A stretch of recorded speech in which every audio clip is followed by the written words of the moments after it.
Welcome back to Ascension. This is Session 3, The Blighted Village. Enjoy. We followed Vrax down a really long tunnel to his place. So, I think it was Ember was teaching Malin some magic at some point. Amelia passed out and then asked if they wanted to hit her, to which everyone freaked out. That was a whole discussion. They get to Vrax's place. He has cute little helpers that we loved. We talked about the tier, and I think we established that we were going to go as a group so that everybody gets to use it, starting with Ember.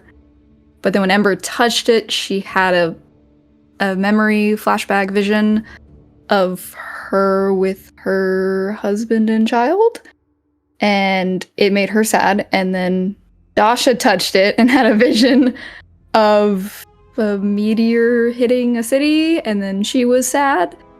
And then we established that it's the sad rock, and we didn't want to touch it anymore.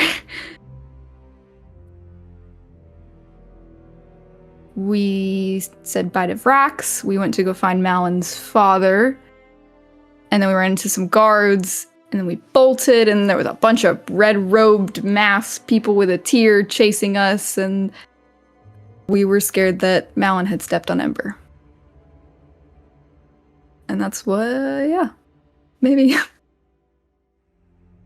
Absolutely. And then from that point, you all were able to jump off of this landing bay boarding platform onto an airbound vehicle that Merv was sort of driving, flying, rising up. So you all sort of trusted what Malin said. You jumped and you made it onto this and set a course for Retras, which is where Ember suggested. So that's where we will pick up. We are on this airship, for lack of a better term, a skiff. It's on the smaller side. It's a Zeppelin-like vessel, so it has this blimp thing that sort of keeps it afloat, but it also has this single tall mast that runs up through the blimp itself and has a crow's nest at the top. Much like a waterborne vessel, it has a big round ship's wheel like you would expect to see on a large pirate ship or something like that. And Merv is currently behind it. He is steering. And as you look back, you can see Ratius is still shrinking below you. And these ominous red hooded figures are sort of disappearing back into the crowd. And you lose sight of them as you continue to rise out of the airspace of Ratius. And after a moment or so, Merv sort of sets the wheel. It's got a little mechanism that keeps it from going to side. He turns around and just approaches all of you and says, "So, Retras, was it? What direction are we heading? Does anyone know?" Ember will just point in whatever direction, if she knows what direction.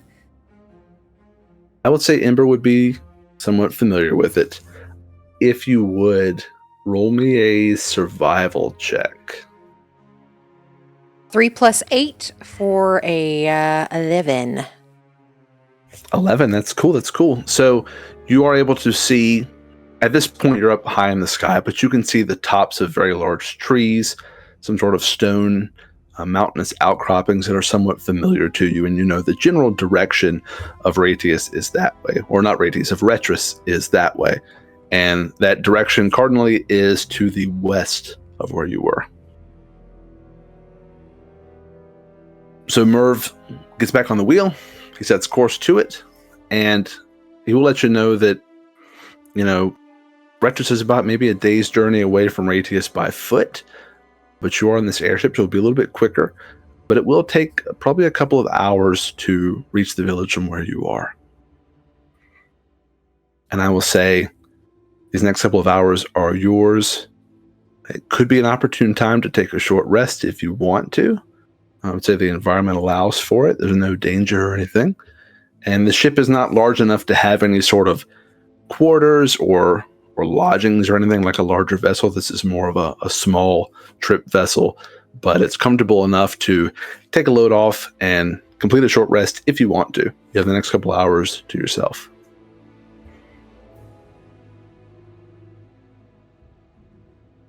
Dasha will sit down on the ship. Is this a normal form of travel these days? Have all of you been on a ship before? It does not feel like how I imagined flying. I thought it would feel more like I was a bird.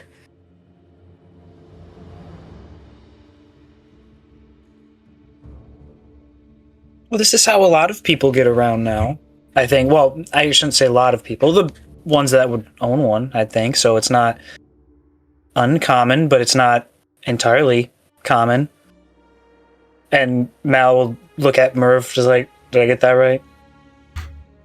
Yeah, I mean, not too many private owners, let me rephrase that. Not too many individual owners. A lot of companies use these for shipping and things, but yeah, they're somewhat common. You can taxi on them. It's more or less like being on the water. Air is very similar. You just really don't want to fall overboard. It's fun, but yeah, it's not a traditional sense of flying, whatever that means. This is your ship, right? So you traditionally fly all the time? Or taxi people?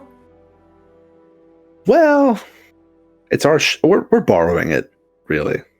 It's sort of a ride share situation. We needed one. We needed a way out of Radius. Seemed like a good way. And I'm sure they won't miss it, and we'll get it back as soon as we're able. Oh, I think I see what you're putting down. I'm picking it up, all right? Rideshare? It's the fun kind of borrowing? Yeah, the fun kind of borrowing. That's a great way to put it. The kind that the person you borrowed it from doesn't know about. It is very funny. Whenever I first met Malin, I did not think that the title he would hold would be Thief. He just looks so innocent. Well, I mean, it was my idea. I don't want to put that on anyone. And, I appreciate you all listening to Mal. I'm not really sure how we would have got you out of there otherwise. I don't know if you saw how many there were in the crowd. There was a good many after you guys. Yeah, and they were chasing us and melting people for fun.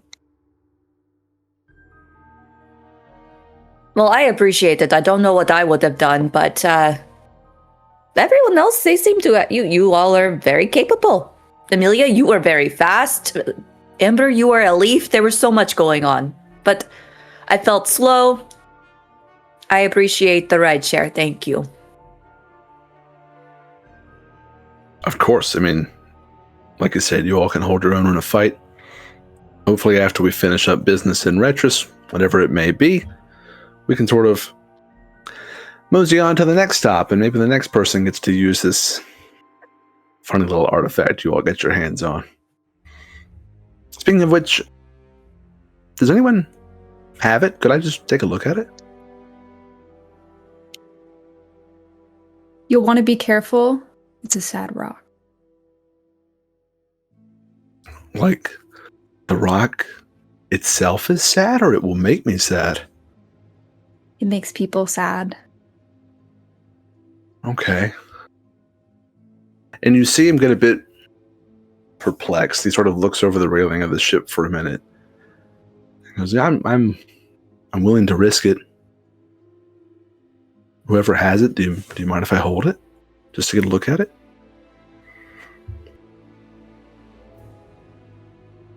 Do I have it? And I'll open up my pockets.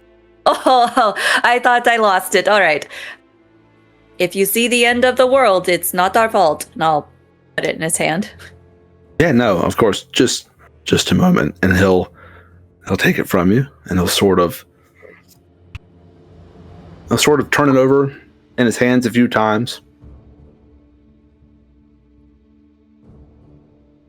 and he'll stare deeply into it, and you really can't tell what's going on in this man's head as he looks into it, but it looks very similar. Maybe how some of the other one of you looked at it as you kind of stared deeply into it and saw this sort of sloshing, moving liquid inside of it. And then his eyes raise again and he looks back over the railing, just sort of out into the sky. No real target for his vision. And just continues to turn it over and over in his hands while he looks out there. And it's almost like he's not there in the moment with you as he does this. And then suddenly he stops and he looks back down at it. He looks back at you, Josh, and says, well, this is some find. I appreciate it. Thank you. And he goes to hand it back to you. Okay. Yeah. I think we will continue calling it Sad Rock because you looked very sad. And I'll take it back. Yeah, the name fits. And you'll notice as you go to take it back from him, his grip is a little tight on it. Not that he's trying to be fast or sneaky with you, but he's just reluctant to give it back. But you're able to take it back from him. Thank you. All right, it's going back here in my pocket. Everyone can see it. I'm just third party, does not have any stake in the game. Not hiding it. Yeah, of course, best to keep the sad rock away. Ember. With how you described it, that he doesn't want to give it back, is there any way for us to get, like through an insight check, what kind of I don't want to give it back? I'd say you could roll an insight check like you did, yeah. And he is, I don't know if he's too guarded with his feelings. Let's call it like a DC 13 on this. And anyone who wants to, he's not hiding. There's anyone who wants to look at him and try to ascertain his desires can do so. I would guess since I asked, I can't use my passive.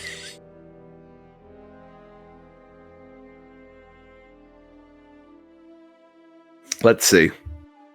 I'm always confused about when to do passive versus active. Let's say I roll a d20. If it's odds, you can use your active or roll, either one. Your passive or roll. If it's evens, you got to do your roll or pick either one. It's an odd, so you can pick the highest of your passive or the roll. 15 is my passive. Otherwise, it would have been a 2 on the dice. Oh, no. I rolled a 21 since I felt the tension there. So I just wanted to know too. Yeah, absolutely. Anyone else? Okay, so both of those you are able to tell. You know from what you've heard Mal talk about that him and Merv were there on a mission. They had something they were sent to Retras to do. And from what you heard Mal talk about, you're not sure if they were successful or not, but Merv seems incredibly interested in this stone. It's almost like it's more important. Like there's some sort of problem that it may solve. That's what you can pick up. It's not just, ooh, pretty rock. It's not just, ooh, I have some weird calling. It's like, this could change things.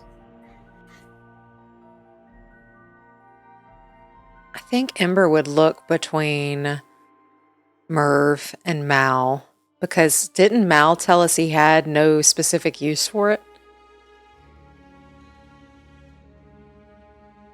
Yes. Yeah. Okay. I think then she's just kind of looking back between the two and noting that there is some kind of disconnect there.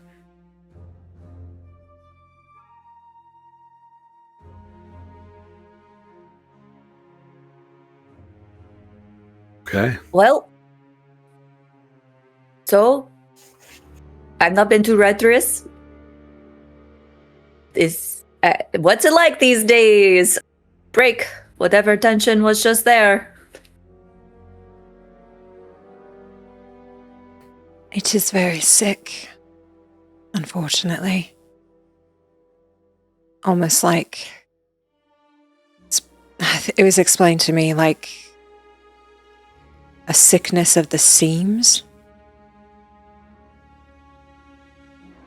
The children and elderly look like the life is being sapped out.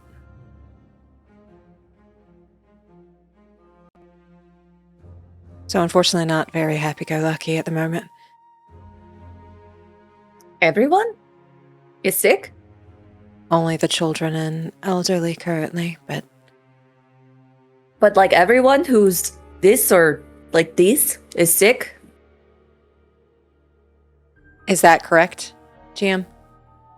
A lot of them. It's difficult to say everyone, but on the whole, that seems to be who is most vulnerable to it. That you have seen and that Valia has told you about. On the whole, pretty much anybody who is vulnerable. Are we sure we want to bring them a sad rock? Hopefully it'll have a cure.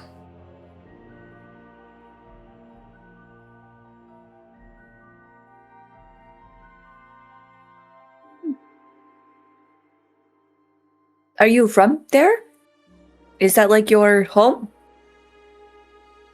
When you say home, I think she kind of looks at you but isn't looking at you type situation. No, it's not. I live on the outskirts. So you're just a good person?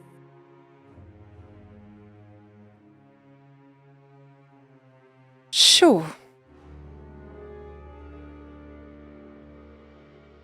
I cannot tell if you are not sure or if you are hiding something, but either way, it's really good to help a town. It will make me feel good, and that's what I want to do right now. Feel good. Speaking of which, is this not the perfect place to suntan? And she'll start taking off her shoes and like she'll roll up her pants and like start unstrapping her armor. It is nice outside today. The weather is nice. You're not quite above the clouds, you're not quite that high, but there's plenty of sun up here. It is getting a little bit later in the day, though, around sunset or so, as you're approaching, or rather on your way to Retras. The last rays of the day, so good. Feel like I've been dead for years. All right. And she'll start walking around the ship trying to find like the perfect spot to sit. Just don't burn. No promises. And as you're walking around and all finding different sort of spots to pass the time on the ship here, if you would, anyone who would like to can roll me a perception check, please.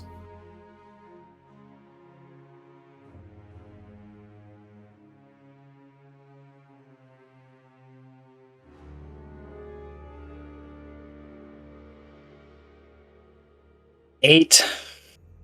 8? 7. 16? 16, 7, 19. 19. It looks like a clear evening out here on the clouds.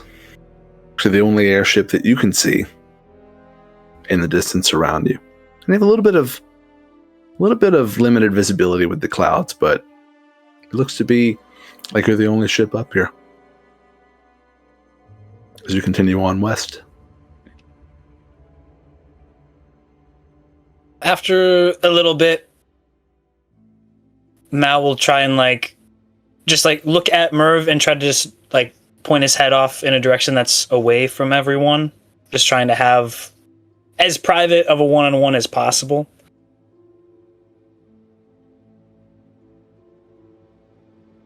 Hey, so the rock, the sad rock, that's the part that we needed, right? That was the thing you looked a little hopeful for, and then you looked sad when you touched it, but that's the one, right?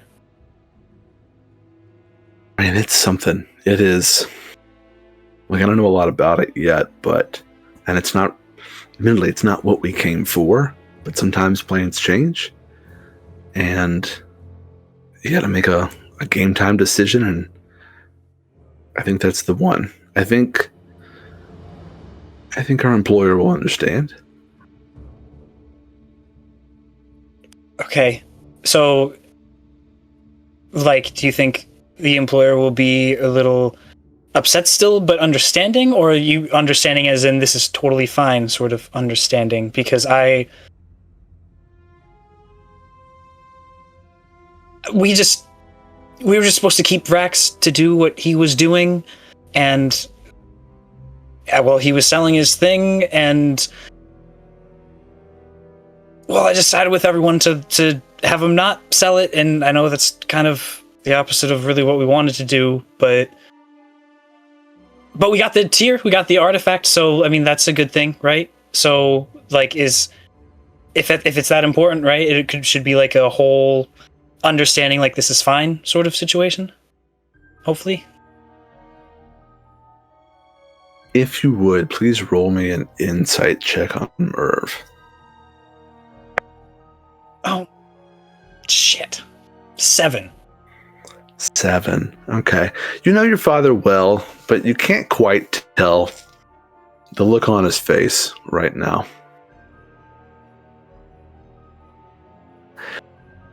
You know, sometimes we're successful at what we're sent to do. Sometimes we're not. There are consequences for everything. All I'm saying is, I think the benefit of pursuing this artifact here may outweigh the flack that's probably coming our way for letting Vrax off the hook like that. It's not like our employer just suddenly doesn't want that. But, you know, let me do some wheeling and dealing and wagering like I do, and I'll make sure everything's okay. Because I do think this will outweigh. But I don't want to sugarcoat it for you, you know. We may have to go see Vrax again. And he just kind of like looks down at like the side of the ship and just nods and takes that in. What would the flak look like? Is there something to expect, or is it just random? He looks, even with that lower insight roll from earlier, he's looking more and more conflicted as he speaks to you. And it's almost like he's really trying to choose his words carefully. I mean, like, ultimately, I'll take care of the flak. It'll be on me. And hopefully you'll never even know.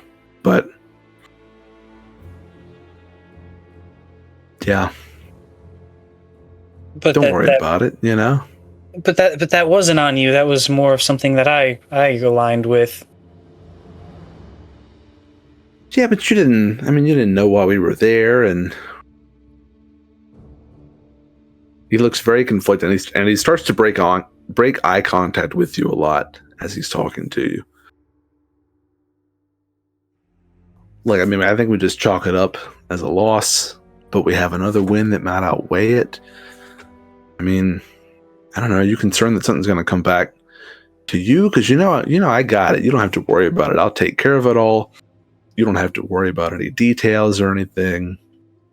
Oh, I'm not so much worried about me, but just us in this flak. So that's what I wasn't. If it was a mistake, I would hope the person you talk to would understand that. Well, we can try and fix it, maybe, just to not have that flak. Well, yeah, no, that's the right attitude to have. In the face of mistakes, you do try to fix them. We likely will be expected to, in some way. But again, the details, you know, I'll take care of the details. And he gives a worried look at Merv with the same head nod, but this time looking at Merv as he does it, and then looking off again. But that stuff that Rex was selling, the zest. It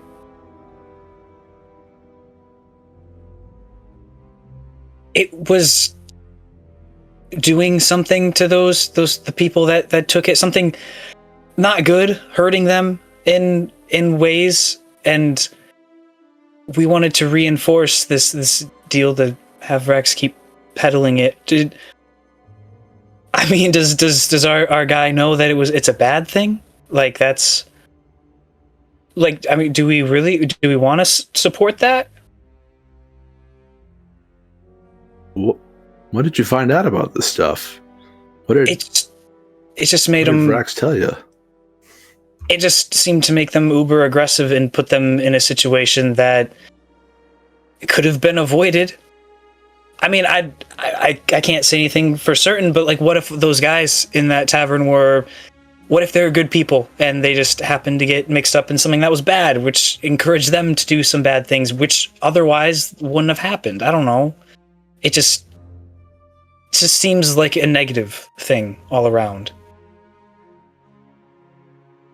I mean, it may when you look at it from that perspective, but it seems like a lot more detail that we need to concern ourselves with. Wouldn't you agree? I suppose so, but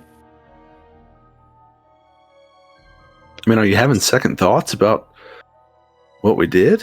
We're just doing a job. I understand that. It's just this.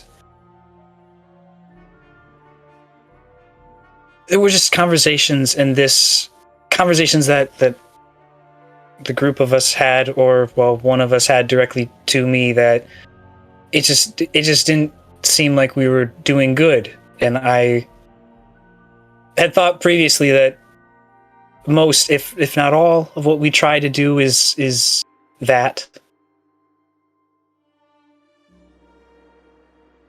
I'm sure your new friends mean well. It's a complex world out there. Good, bad, who's to say? It seems to change with the wind.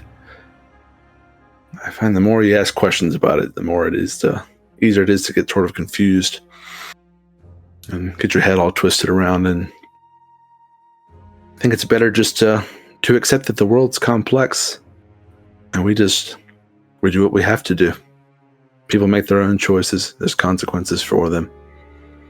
It's best not to think too much of the morality of it. Yeah, okay. Just as long as the flak isn't fatal, right? I'll tell you this. Not the first time I've had some flak come our way. And we're still here. So. That is true. Done a fine job at handling it so far. Again, I get the sense that our employer's not letting us off the hook anytime soon. We'll have another job in the very near future. Okay. And he gives the nervous head nod and, like, takes a step towards Merv like he's about to give him a hug, but then turns around to see, like, is anyone looking? If no one's looking, then he's going for a hug. If he gets the suspicion that someone's side-eyeing, he'll just play it off like he's going to go walk and sit down on the side. Is anyone spying on this interaction? I'm sunbathing. Then there's the hug. And when he's given the hug, he just kind of whispers in his ear, "Thank you." And then breaks the hug and goes to sit down on the side. Yeah, and he returns a hug, and it's a big hug. And as he pulls back, he puts his hands on your shoulders and goes, "Mal, you did a good job. You're doing great. You didn't do anything wrong. So don't worry your head about it." Just gives a smile, and then, like I said, then sits down. And as you walk off, he says, "We're doing the right thing."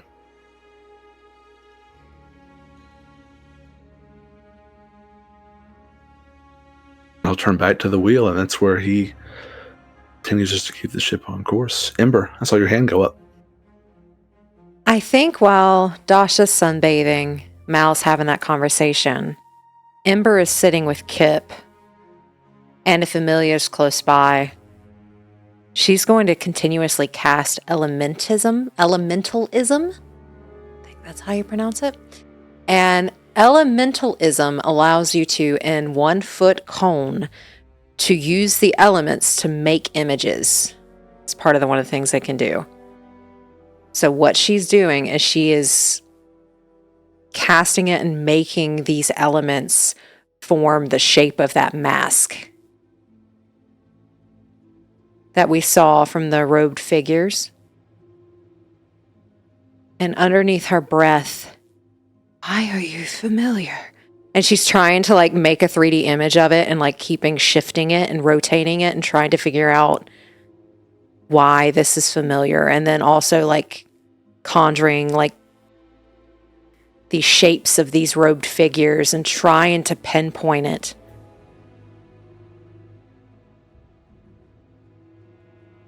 Okay. And are you trying to show this to Amelia? Or is this a solo contemplation you have? This is more so to herself, but if Amelia is nearby, she's not necessarily hiding it. So if Amelia is sitting close by, but she is very close to Kip, and just kind of these questions are coming underneath her breath. More so like she doesn't even realize she's saying it out loud, but talking to herself. I would say, Amelia, if you want to see that, you certainly can. It doesn't sound like she's trying to hide it. I'd say you could even hear the questions as well. It's not that loud up here. Amelia's just been like leaning against the railing, like watching scenery go by. But if she hears, I guess, Ember talking, like maybe on like a particularly loud, like, why are you so familiar? Considering she's not quite looking at her, she'll turn and she'll be like, I don't know, have we met before? And then she'll like see the mask and be like, oh. She will just kind of turn her head to you. Do I seem familiar to you? Have you been to Noiris before? GM, have I been to Norris? That would be up to you. It's not near where you live, but it is an old city. Been around for a while. It's in the northeast corner of the country. It's been a very long time, probably way before you were born. I don't get out much anyway. But Noiris. They're from Noiris. So you've seen these masks before? I don't know. It's just something seems off about it. And she's like, you can tell she's like zooming it in on these like, it's, of course, you know, we don't have pixels or anything. It's like this dirt that just kind of expands, and she's like bringing it in, trying to zoom in on it and get all the detail that she possibly can. Have you ever felt like, I think the proper term is deja vu almost? Like you feel like you've seen something before, but it just doesn't click on where you've seen it. Sometimes before a fit, I kind of feel like that. A fit like when you passed out earlier? Mm-hmm. And it feels like a deja vu thing. Yeah, sometimes stuff happens and it feels weird.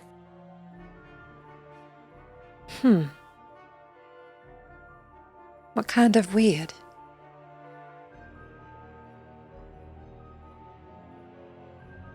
Just different. I guess that's a good explanation of weird. Being different. Does it happen But the often? mask has a tier, and we have a tier.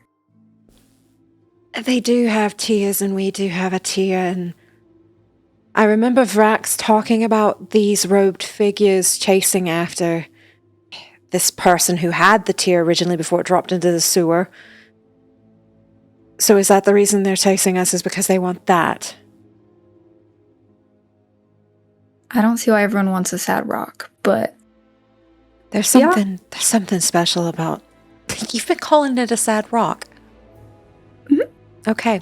that's what me and Malin call it. Oh, you both are so innocent. There's something special about the sad rock. And I don't think it's just special because of the feelings it brings with it. I don't know what it is yet. But robes like that typically have to do with some kind of, almost like a... Typically robed people are part of a temple, correct? Oh, yeah, you haven't been out much. And she will go into explaining kind of what a temple is, how, like, temples typically operate, things of that nature. Most of them kind of have some kind of, like, clerical robes. But just something about this one is off, and clearly they want that if they were chasing the person who dropped it where Vrax got it, and why would they want it? And why were they red? How did they know we had it? I don't remember pulling it out in the street. No, which makes me think there are some spells that can help locate something.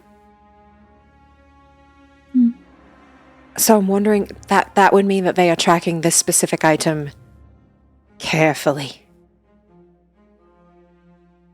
And Mal said that they were murdering people in the streets and making them melt for it. We need to make sure that that does not get in their hands. I don't know what they want with it, but if they're killing people for it, this is not good.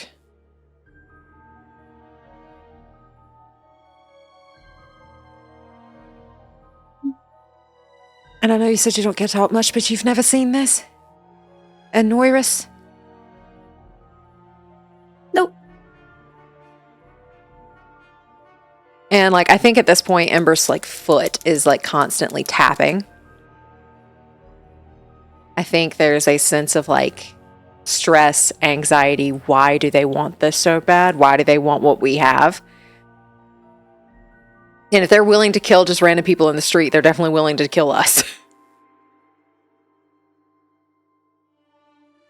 I mean, we've established that this is a very powerful item. And so maybe when we're done with it, they think that they should get to use it. Do you think we should let them have it? Because I don't. They don't seem very nice. They don't seem very nice. Something's off. It just feels weird. It feels different. Almost like my bones. Are you gonna have a fit?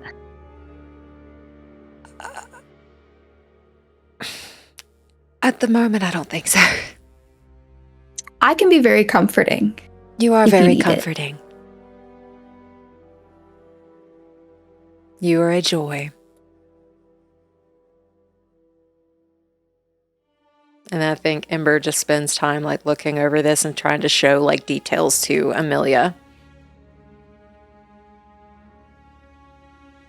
The spell you're using, elementalism, does it portray any degree of color of the item, or is it just the color of whatever elements you can conjure together? Yeah. Which up here would be like cloud and dust. Yeah, so the way it's worded, you can cause dirt, sand, fire, smoke, mist, or water that can fit within a 1-foot cube to assume a crude shape for an hour.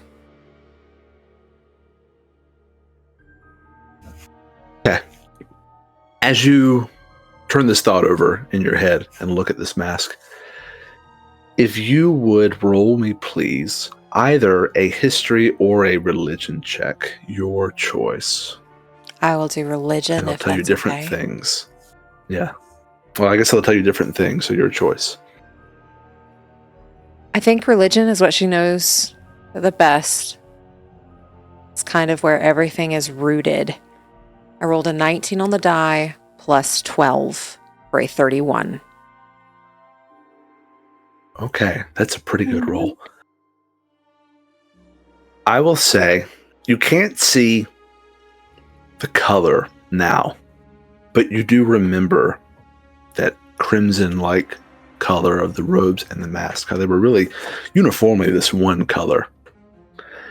And you're fairly familiar with the pantheon of gods in Seraphim. You know that color, that reddish crimson, is somewhat associated with Skalath, the god of war. But there's something perverse about it, something just slightly off, like it's a crude, not even copy. Copy's not the right word. Like it's a crude representation. It's not the same thing. But your religious history just sort of reminds you of that color. Do you know anything of the gods, Amelia? Father talks sparingly about it. When I learned about the tier, he had written a god needs angels, so I guess gods have angels. That's about it.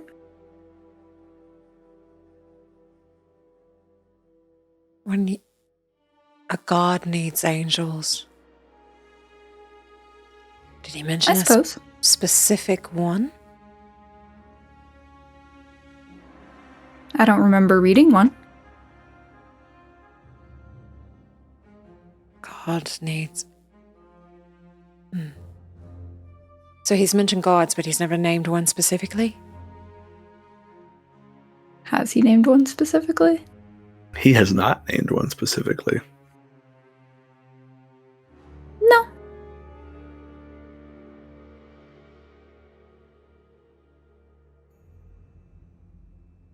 Huh. And you said he was into research?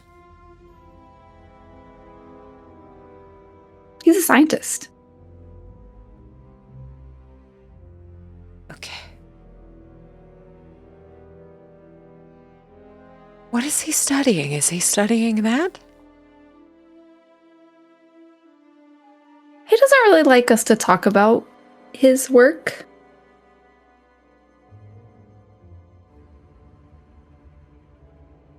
But it's really, really important.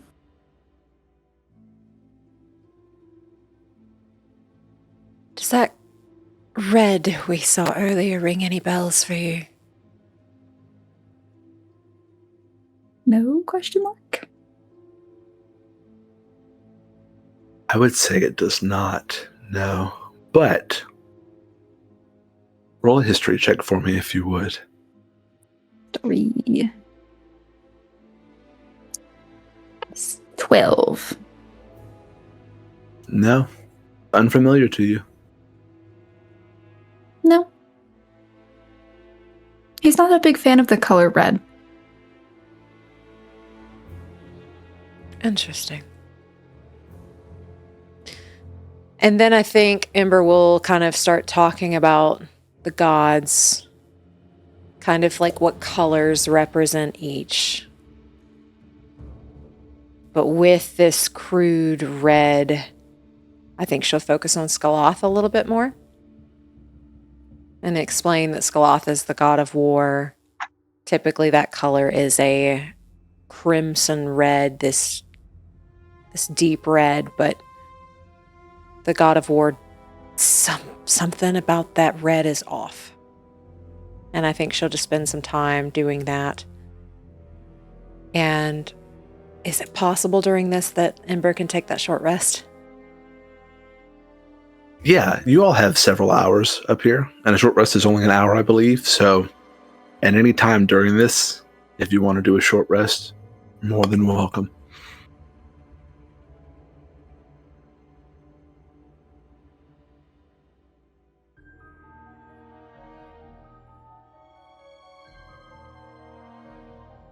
I'll put my armor back on when the sun goes away. Clomp back over to the group.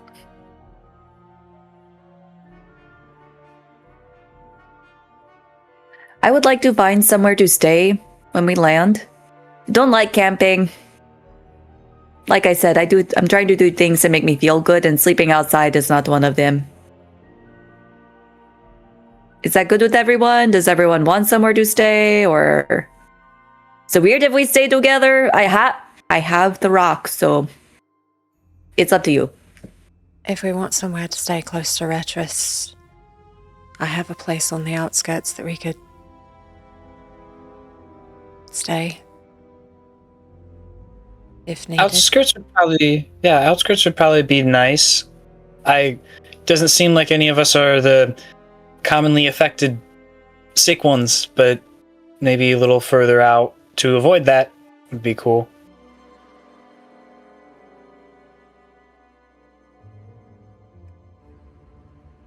Can you just put this down anywhere? If we see a field, it just goes down?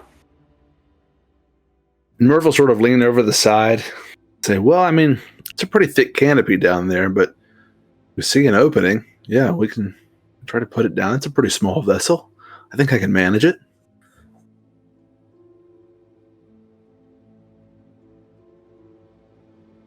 Is that the plan? I do ask that you not disclose this location to anybody else. I like to keep my privacy if that's okay. Okay, who would I tell? Yes, ma'am. Not a word to anyone. Merv will nod as well. Are we getting close, you think? And Ember, I'll say with that survival check earlier, you are fairly close. Say if you found a clearing now, you could put down and be wherever you plan to take the group within 30 minutes or so. Okay. With that, she'll explain the location of a clearing that they can land in. It's on the outskirts of Retras. So she'll give that detailed explanation of where to go. Okay, and as you do that, he'll follow your instructions. He finds this break in the canopy, and it's getting dark now. It's nighttime, but it's a clear night, and you all can see as he starts to lower the vessel down into the tree line. This is a very thick wooded area. It's this odd mix of forest and jungle, where you have these sort of big-leaved palm-type trees, but also these evergreen, very tall trees, and also a mix of very large, humongous redwoods as well. It's a very interesting mix of almost every type of jungle and forest you can think of, all sort of thicketed together there. So finding a clearing like this is a bit of a rare thing, because you'll see once you get down there, the forest gets very thick around this metal that you found. But he is able to put the vessel down, and he anchors it in place, and he'll turn to you all and say, okay, I mean, we can set up camp here. You, Ember, it was, I think you said you had a place. If it's not too far, I mean, it's a little bit creepy out here. It's dark, but if you know where you're going, we can take it there. I doubt anyone's going to find the vessel around here. I know you said 30 minutes, but Ember will... It's about an hour and a half walk, if that's okay with everyone.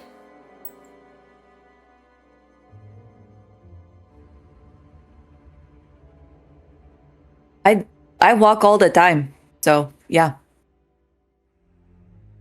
Yeah, I mean, we were just sitting for a while, so cardio's fun. We can do, yeah.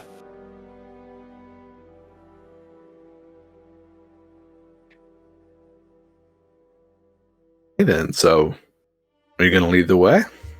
Ember will start leading the way, but it is like a 30-minute trek from here to her home, but she is pretty much circles, backtracking, trying to make it look like it's not necessarily a clear path or an easy path to remember to get to her home. So she's making it longer intentionally to kind of throw off the track of how to get to her house.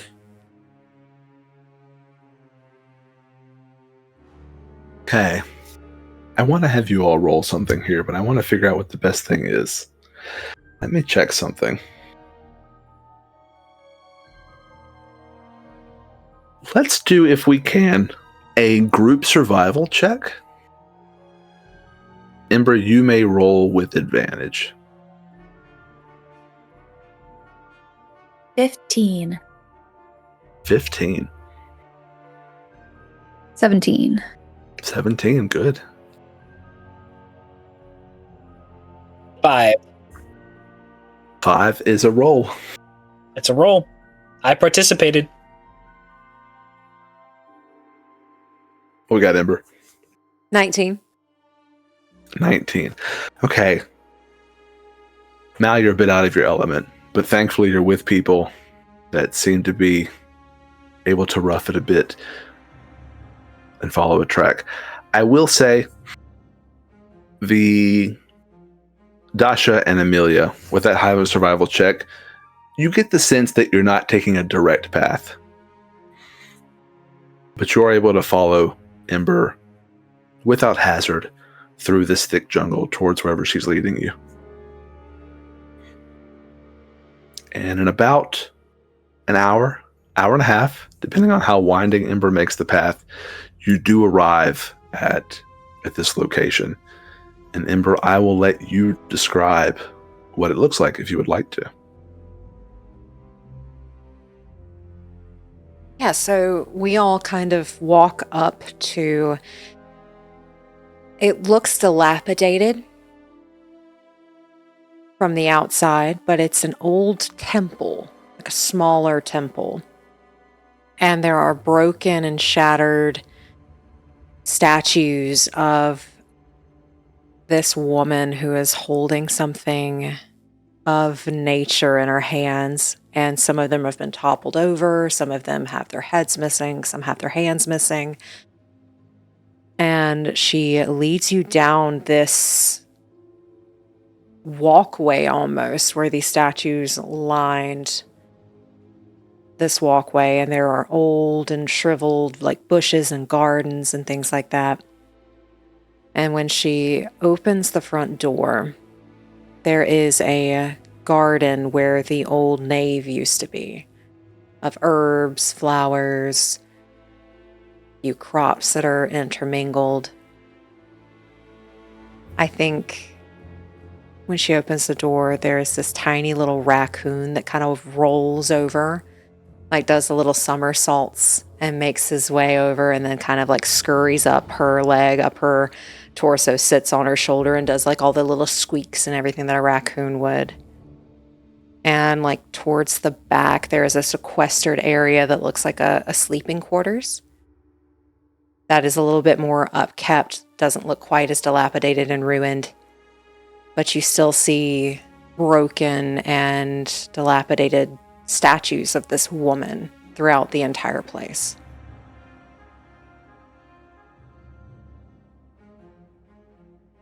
Is this an old temple? Who is this lady? Why is she always broken? It makes me kind of sad. Well, I believe it's been like this for quite a while, especially after the war that took place, but this is an old Drasana temple.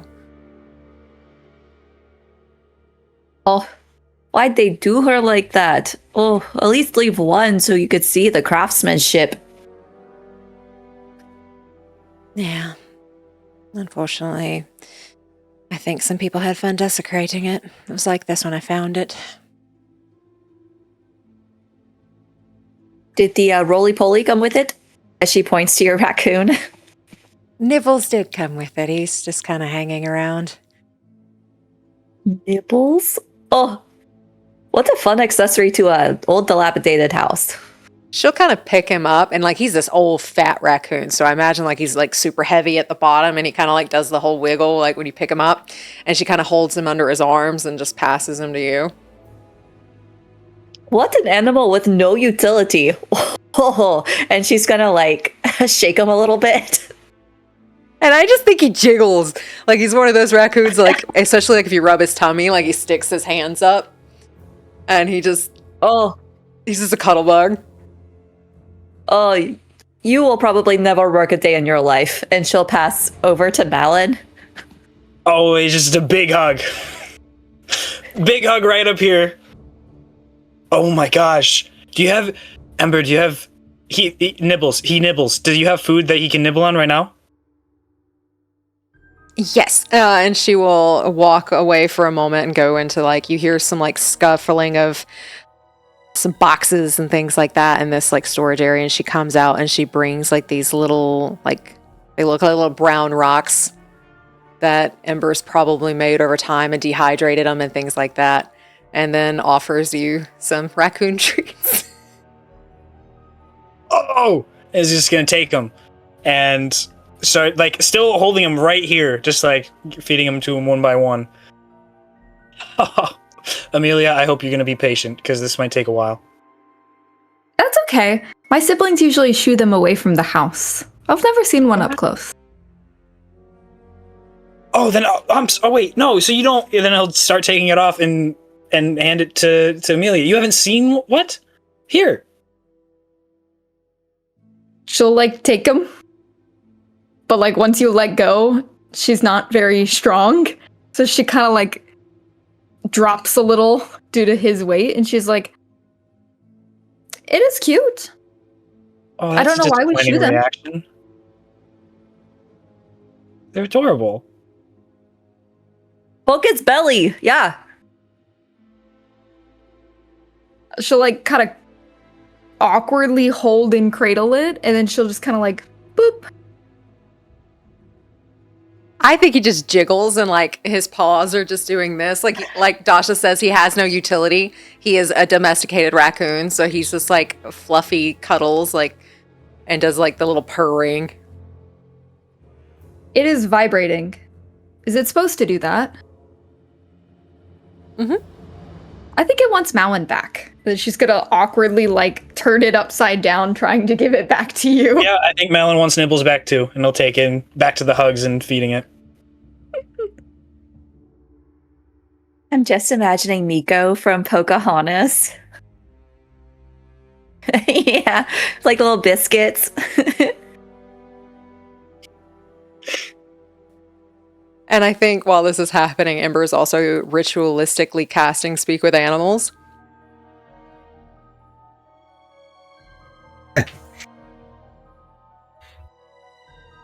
How was everything while I was gone, Nibbles? Oh yeah, things are good. Things are great. Things are really good. They're great. I'm glad you came back, though. I was really hungry. Wait, did I not give you enough before I left? I mean, you gave me a lot, but it's never really enough. You were gone a long time. I was. I'm so I don't really sorry. know. An hour, a day, a week. I just got hungry. It was just way too long, and I apologize for that. But you've made new friends.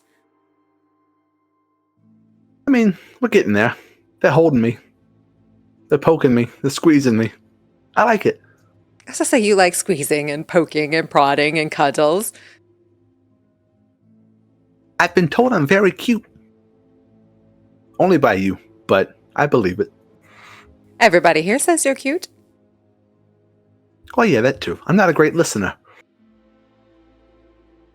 And I think you all could kind of hear a purring, a little chitter come from Ember, and then Nibbles is talking back. You're talking to... What? Nibbles. And Yeah. Okay. Wait, Okay. is he... You are having conversation and he's not a familiar or it's a conjured animal of sorts? Mm-hmm. This is a spell I learned a long time ago, but you can speak to animals. Oh, okay. I swear I only had water at the tavern. I was so confused for a second. Okay. It's something you do. Oh, that's good to know. Okay. No, that is a very good spell. I think it's one of my favorites. But Nibbles is having fun. I think he likes the attention. Oh, good. It would have hurt my feelings if he was talking shit about me. Nothing negative came out of his mouth besides the fact that he is hungry. What are they saying? They wanting to feed me? What are they saying? I can't speak their language. They're always wanting to feed you. They wanted to make sure you weren't saying anything bad. At saying that, he will wobble over to Dasha and look up and do the little... All right. Okay. All right. What a patron saint you are. Okay. Are we getting a tour? I think I'm ready to go. You ready to go? And she's like cradling him. Yeah, a tour. Oh my goodness. And she will start leading around the temple. It is very, very small. The garden, again, is in the nave. She shows you, kind of points out some crops that she makes, some flowers. If you need anything, you're more than welcome to take what you need. She shows the back room where it's a little less dilapidated, where she's kind of set up, and starts casting druidcraft to make beds, if you will allow, GM. Yeah, sure, you can absolutely do that. So she starts casting druidcraft, and I think her favorite is clover. So she starts making these clover-like beds, twin-sized, for you all to sleep in if you wish for that, and like this blanket-type situation in case you get cold in the evenings. And then that's all that's really here. There's not too much. She shows you where like her and Kip stay for the most part. And I think through the tour, you all would get the sense that this place is small, it is lonely, and not many people see this.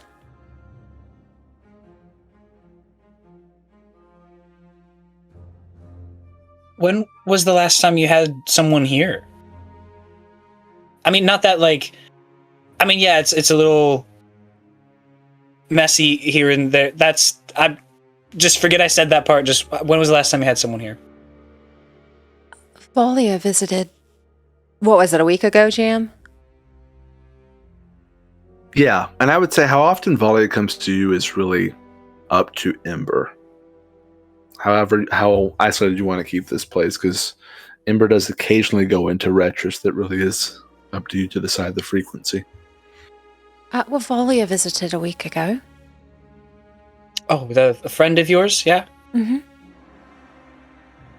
That's sweet. Yeah. Have you ever thought about trying to, like, repair some of these statues? I've tried mending some of them, but if it looks extremely pretty, it invites people that... It looks scary, which is what I kind of like. I guess that makes sense for keeping it away from people. That makes sense. But it's very... In a scary way, it's very pretty and nice and natural. Thank you. I'm glad you like it, even if it's scary. Well, welcome home. Please make yourselves at home. I'm assuming we'll go to Retras first thing in the morning.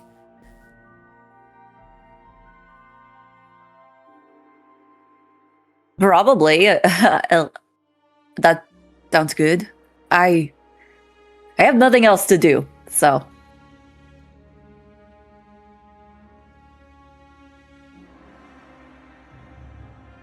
Yeah, it was your plan to help the people when you can. So if that's tomorrow, then that's tomorrow. Plus, I want to work on the little magic you tried to show me earlier. So having some time would be great.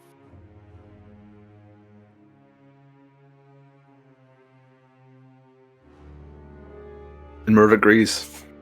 Thanks for the beds. I'm sleeping on the ground, but I guess not really. I was really thinking we were going to have to camp out, so this is a nice little surprise.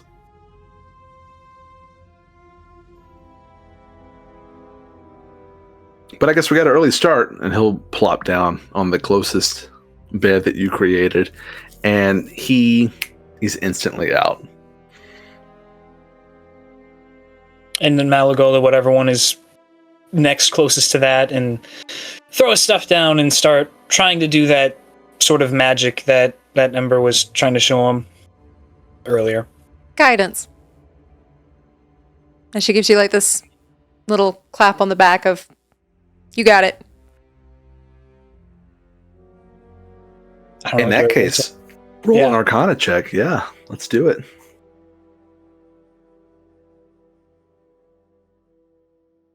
Oh.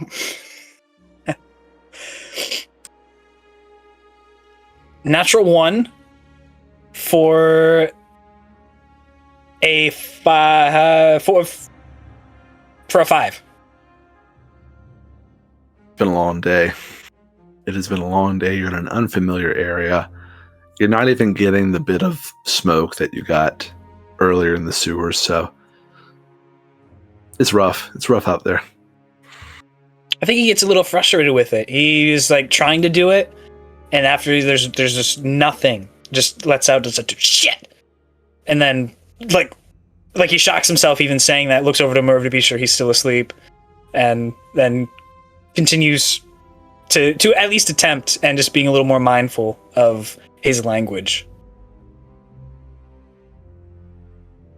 And as you look over, Merv is like old man asleep, like honk shoe asleep. So he doesn't hear that profanity at all. That's good. We're just doing that until we'll eventually pass out. Okay, as we settle in for what looks to be a long rest, does anyone want to do anything before we go into the evening? I think Dasha, whenever things quiet down, will try to approach Ember with some secrecy. I think Ember would pick up on that, right? I would think so. Are you like calling her off to the side? You're just going to keep your voice low? How do you want to do it? I'll approach her and just say, "Hey, everyone's getting ready, I think, to bed down. I had a few questions about the elderly. I'd like to go outside maybe, not to disturb anyone you know." Of course. And I think Nibbles is like sitting on her head and Kip is like at her hip level. Okay. And she'll lead you outside. I do have a question about the elderly. However, the term they use, sad rock. Whenever you... Is it okay if we talk about it? The sad rock? Of course. What can I do to help? Whenever I touched it, whenever Brax was like handing it over and stuff, I was sad because it showed me something well said. I think I saw the world end. There was a meteor and I was looking down and it just looked like there was no hope for the world. And I am trying to parse out if it's a vision or not, I guess. Is that what you saw? Did you see a similar end? Was it a premonition of sorts, or maybe it's just something the rock showed to me and I have to try to figure that out for myself, but you don't have to tell me what you saw if it seems more personalized to the viewer, but did you see it? I know what that red light was, right?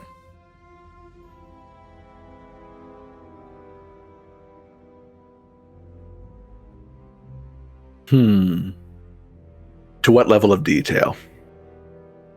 Dasha explained it as a meteor. Would I be able to, with what I felt, would I know that it was a meteor? I would say you could put two and two together. I would say you won't know for certain, but the way Dasha just described her vision and what you experienced as well, you'd be able to make the correlation there. Okay. When you say premonition, are you talking about Like future tense premonition? Yeah. Just trying to figure it out. Yeah. I saw something similar. But I don't think it's a future premonition. You saw? Like you've seen a meteor like that before? Not in the detail that you explain it as, but yes. Why do you not think it's a premonition? It could happen again, maybe? But when did it happen before? Did I miss that? The fact that you said it could happen again, I don't think you missed it at all. Well, you said saw, so I thought past tense. I saw what you just saw when I touched it as well.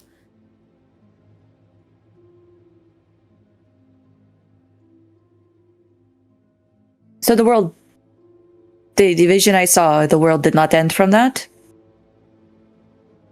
I think you're seeing the aftermath of it.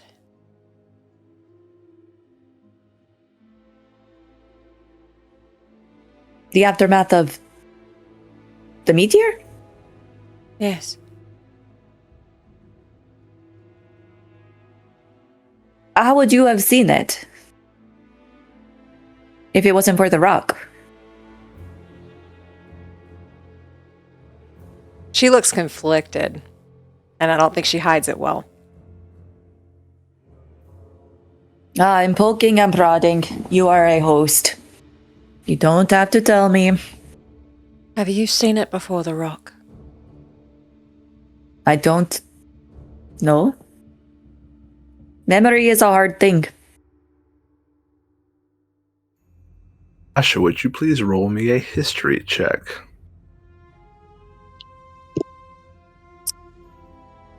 $21. What is the number on the die, if I may ask? 18. 18. You do start to have this feeling that, like a vague recollection. That's not the first time you've seen what you saw earlier today. It wasn't necessarily the exact same experience. Maybe some of the details were different. But you've seen fire rain from the sky like that. As this memory comes floating back to you as you talk about it. Yeah, as she says, I don't know, she sits down and then she says, but maybe I do.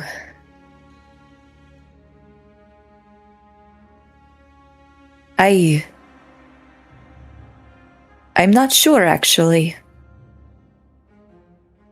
It was hot, and it was exciting. How do you fight something like fire raining from the sky? How do you win? And if you do, what's on the other side? You don't win.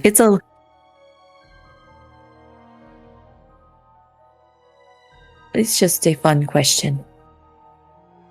Maybe you don't. But I'm guessing you didn't see that in your vision, so.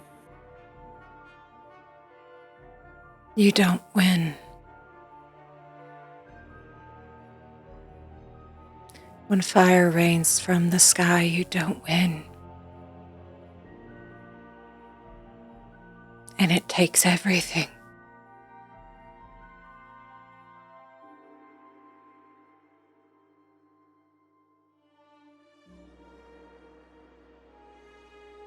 Is that a personal experience? Oh, I don't like that I said that already. Okay, I'm not prying. I just wanted you to know I saw the vision. Does Philodox mean anything to you? I feel like I've never heard those words before in my life. You have, though. But it I rings will. the bell. I will tell you this is a detail you remember, and I'll message you. Okay. The once in burning. The once in burning. She kind of scratches her head a little bit and can see that her hands are really dirty. Just things that, as like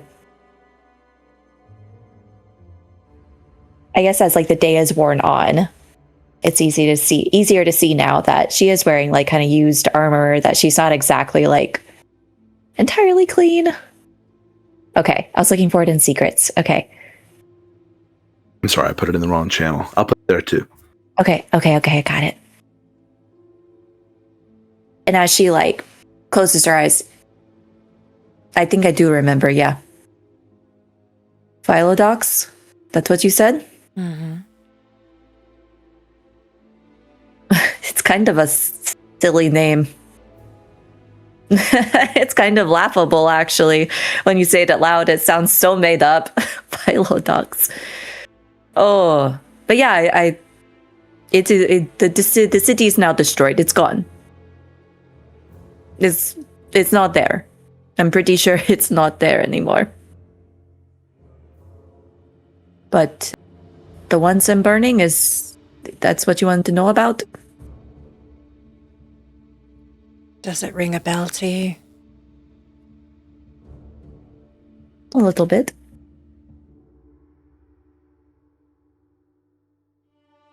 This might be personal, and of course you do not have to answer. How is it familiar?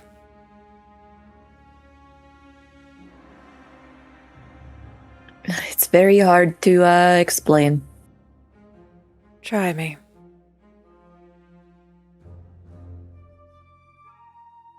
I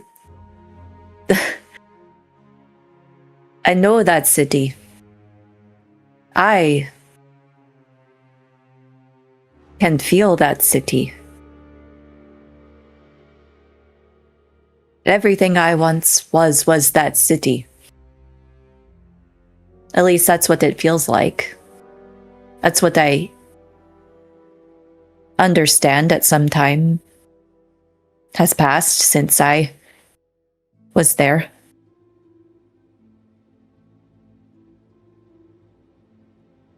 I am new around these parts. Been here about a week, but I think in some past life, that was my home.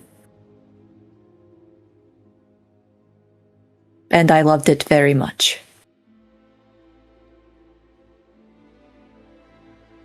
Philodox has been gone for 700 years. I gathered that my first day back when I asked where it was.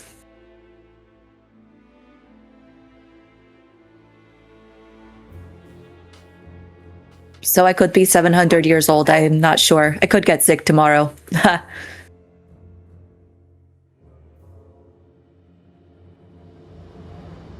That meteor, it hit Philodox. That is what I'm gathering. You are 737 years old.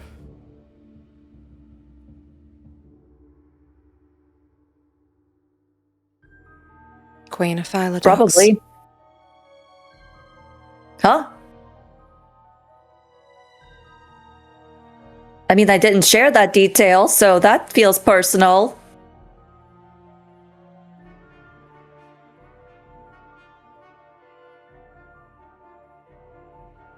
If I was a queen, I'm not anymore. What?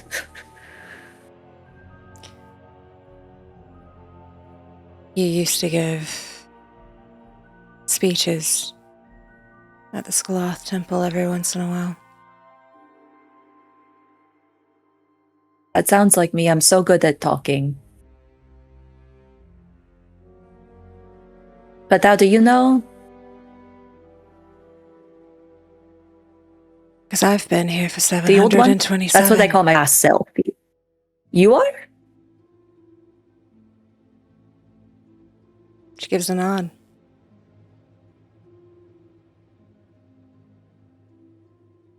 She stands up and she gives you a hug.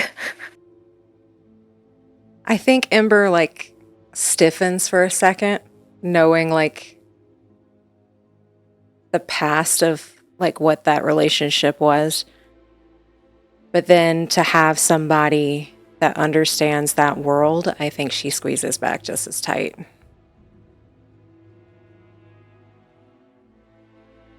So it really did burn and it's gone.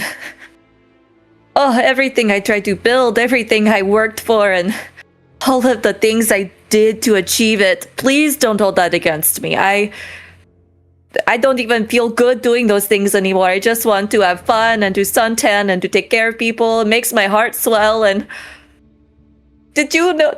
were there even any stories about what happened to Oak? And she's like starting to like break down and like she's hugging you like super tight. I think Ember is doing the like the motherly taps on the back almost. And stories of who? Oak. My horse. The great and powerful Oak. Did I ever hear stories of Oak? I will say, first, I'll actually ask you on this because some people of your standing have sort of legend around their mount. Would you have as well? She would have tried darn sure to make sure a bard sang a few songs about Oak. I would say you may have heard a tale or two then. Oak was legendary. I heard he was a steed of fire that carried the once and burning. That if you saw Oak on the horizon, you already knew you lost. Oh, he was such a special boy. Oh, man, it feels so good not to just be lost and old and not know what the world is like. Now there's someone here who's been here the whole time. I don't know much about it either, unfortunately, but we can learn together. She backs up for a second. Okay. I don't really know why I'm here or what I'm supposed to be doing. But this feels like this is like intentional. Like there's some sort of a fate involved. And the first time around I said, no gods, no fate. My whole life is in my hands. And oh, the regret I feel. The weight in my belly. I'm so glad I met you, Ember. I'm glad I met you again, too. I am different. If you met her, you can forget her too. Well, then I am very happy to meet you. Oh. You're the first person who's actually, like, seemed to know something. That's good. Glad I could help. But can you confirm if you saw the meteor in your vision? No? It's giving everyone different visions. I saw it, yes, but not in the same capacity you did. Okay. May I ask a favor? Of course.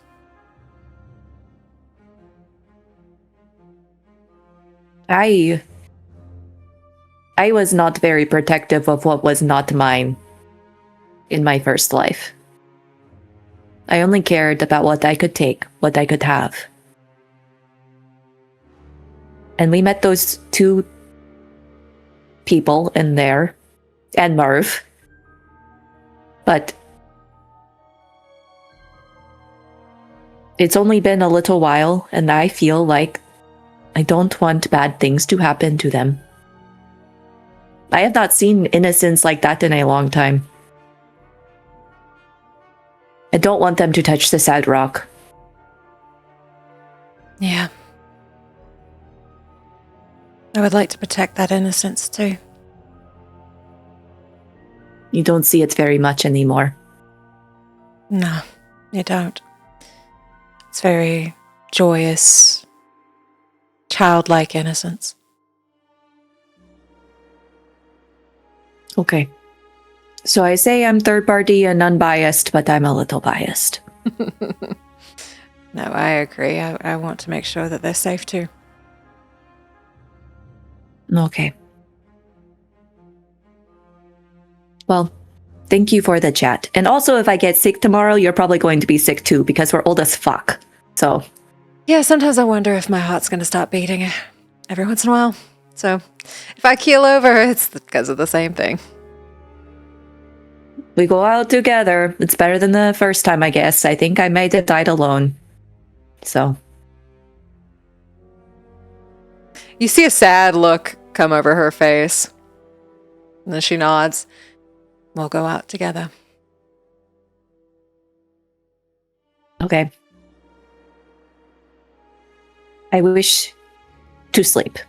And she'll just turn around and walk back inside. And she will actually just cast a very quick guidance, like another little tap. So hopefully you have a nice dream tonight. I don't know if guidance can be used that way.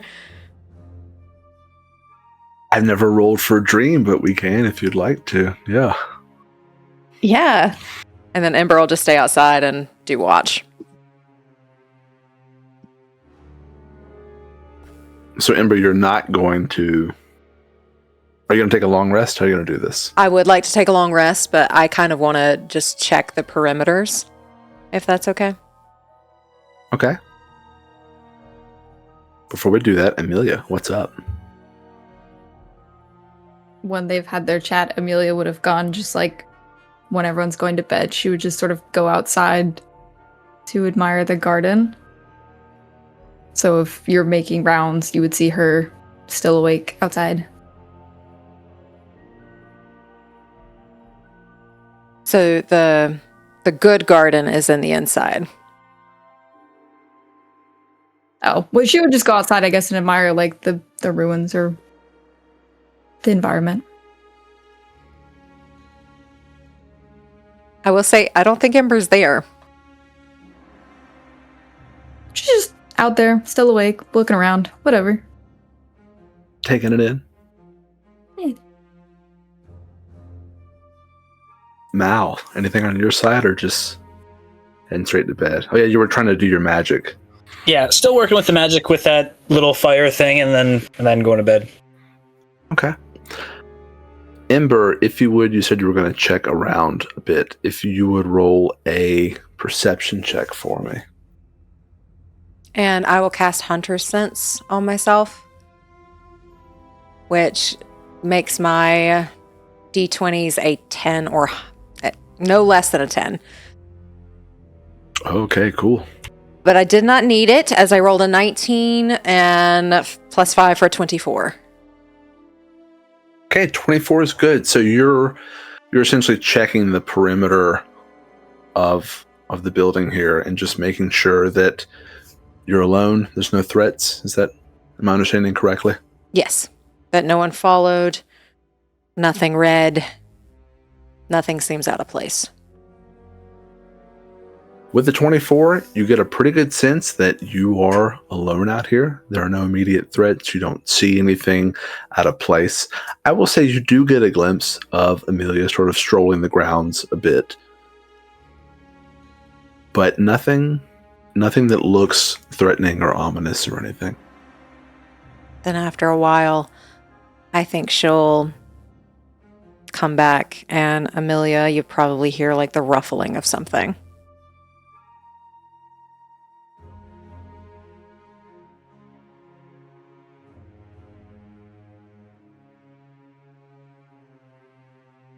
She would definitely like turn toward the sound. Not going to sleep. I don't usually sleep a lot, so I figured I would just look around and make sure everything was okay. Trouble sleeping, or just not something you do? Oh, I sleep. Yeah. I just don't sleep a lot. Can I insight that? You can certainly try, and I would say, Amelia, if you want to roll a deception or a persuasion, don't tell us, just tell us what you get. Okay. Seems apt. About 13. 18 plus 5 for 23. Okay, what may Amelia be giving off to Ember? What would she sense here? If she's able to see past a little bit. You can definitely tell she's lying. But it's like, she's just a bad liar. Like,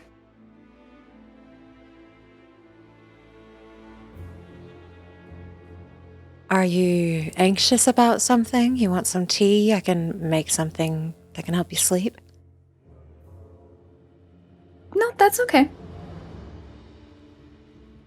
I just, there's some people who sleep a lot, and then there's other people that just don't sleep a lot. Or at all. Sometimes. She'll give you like this knowing look, like she can tell you're lying. But she will not push it. Well, if you want help sleeping, you need me to do something else with your mattress, I'm happy to help.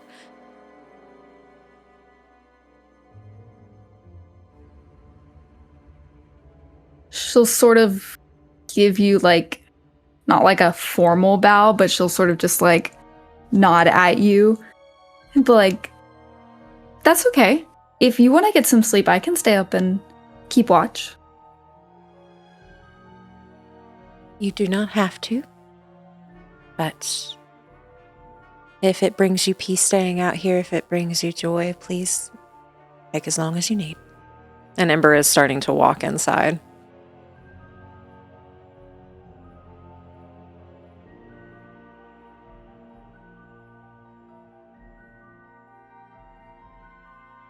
Okay, and Ember, do you bed down as well with everyone else? She will, and she will cuddle up with Kip and pretty much use Kip as like a pillow. Like she just full on cuddles him and then nibbles too. So it's like a conglomerate of animals and Ember in a bed.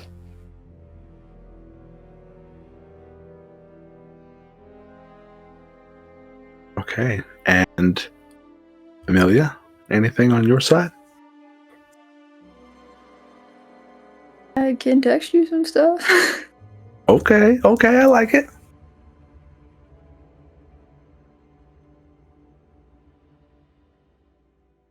I will say, for the rest of you, the night goes uninterrupted, and you can complete a long rest.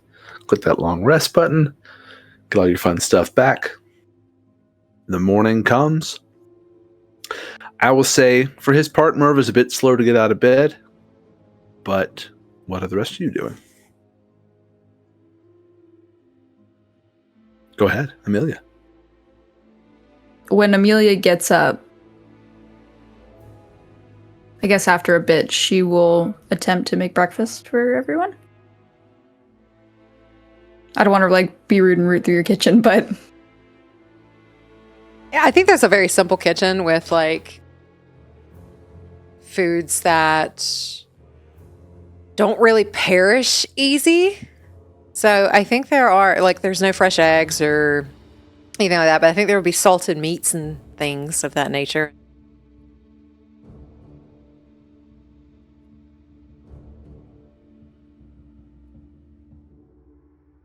Okay, so you are able to do that. I will say, is there a good... I think there is a check for that. cooking? Cooking, but let's call it survival, because you have to eat to survive, right? Generally. So we'll call it survival. Okay.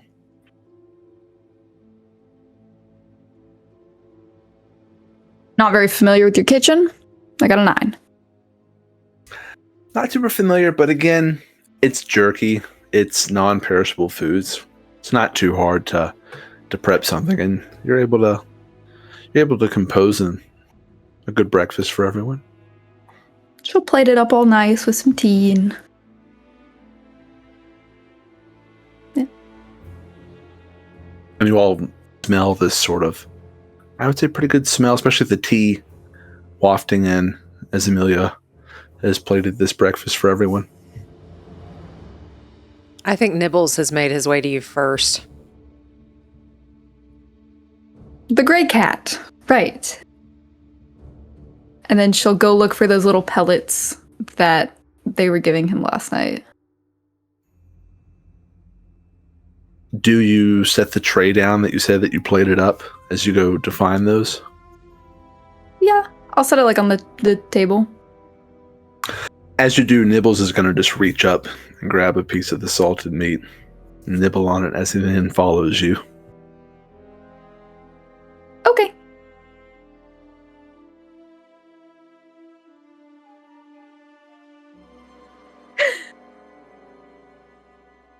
And I would say you're able to find those with relative ease. You know where they were from the night before. And you can give Nibbles as many as you would like to. He will never stop eating them. I'll give him like a handful. He'll eat them in a handful, almost like shoveling, and then wait. Maintain eye contact with you. She'll kind of like look at him, like side to side, and be like, I suppose you are quite large. Your stomach must also be quite large. And then she's gonna like do another handful for him. As you look at him and do the head tilts that you did, he tries to follow them. He'll follow your head as well. And then he's not quite sure what you're saying, but your tone is pleasant enough. So he sits there, he'll take another handful, and again, he just sort of like shovels it into his mouth. And he'll continue to sit and wait and look at you.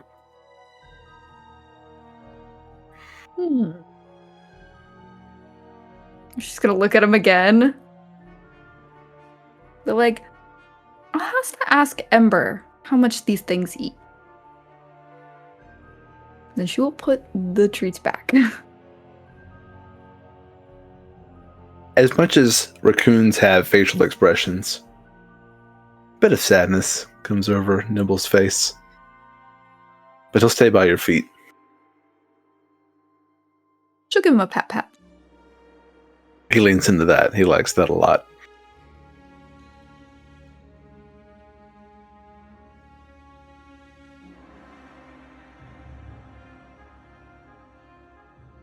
Is Merv usually slow in the morning, or does this seem a bit unique? I would say Merv's not a morning person. All right, so it doesn't seem like anything. So it doesn't seem like anything uncharacteristic. No, it is something that you would be familiar with, and I'll say from your history with him, you don't really have regular working hours or anything, and the gigs you take on vary. Sometimes they're late at night, sometimes they're all throughout the day.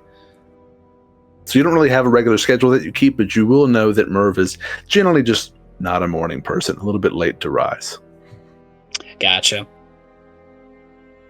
I don't think we'll do much to start. Just get up and wherever that nice smell of breakfast is coming from, we'll head in that direction and just, I don't know, wait or start eating if it looks like things have been sectioned off for everyone.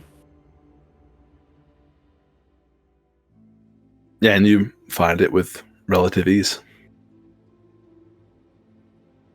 She'll just greet you and be like, "Good morning." Morning. Did you did all this? This was you? Mm-hmm. Oh, that's really nice. Thank you.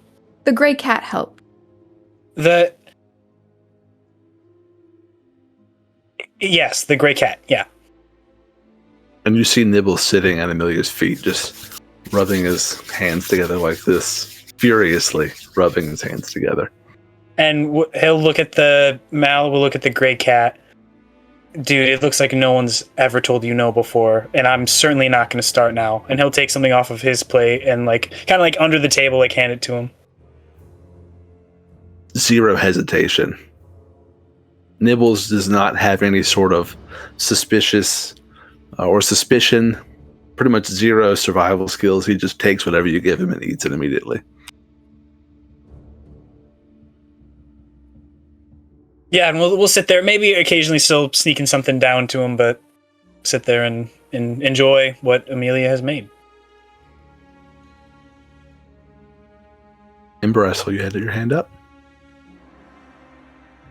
If their conversation is done, Ember will start waking up and smelling what's in the kitchen and hearing the conversation and the laughter and sounds like Nibbles is getting fed.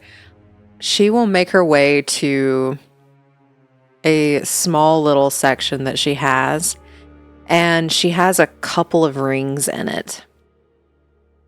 She will take 2,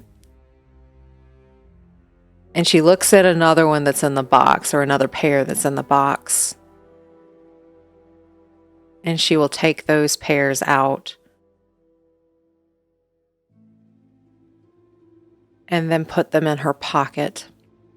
And she goes to Dasha and then gently taps you. Oh, Clover is nice to sleep on. Glad you liked it. Hey, you remember that promise we made yesterday? About the... Oh, yes. Yeah. I have a way of making you a little bit tougher, because I think that in terms of the offensive, you can take care of them better than I can. And I think I can help with that.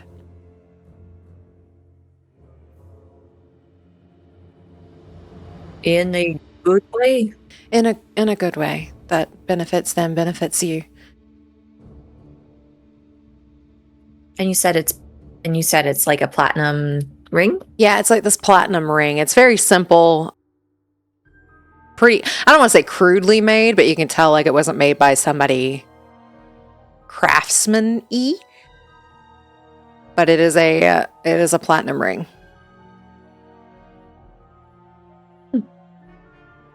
And it's just a magic ring? Yes.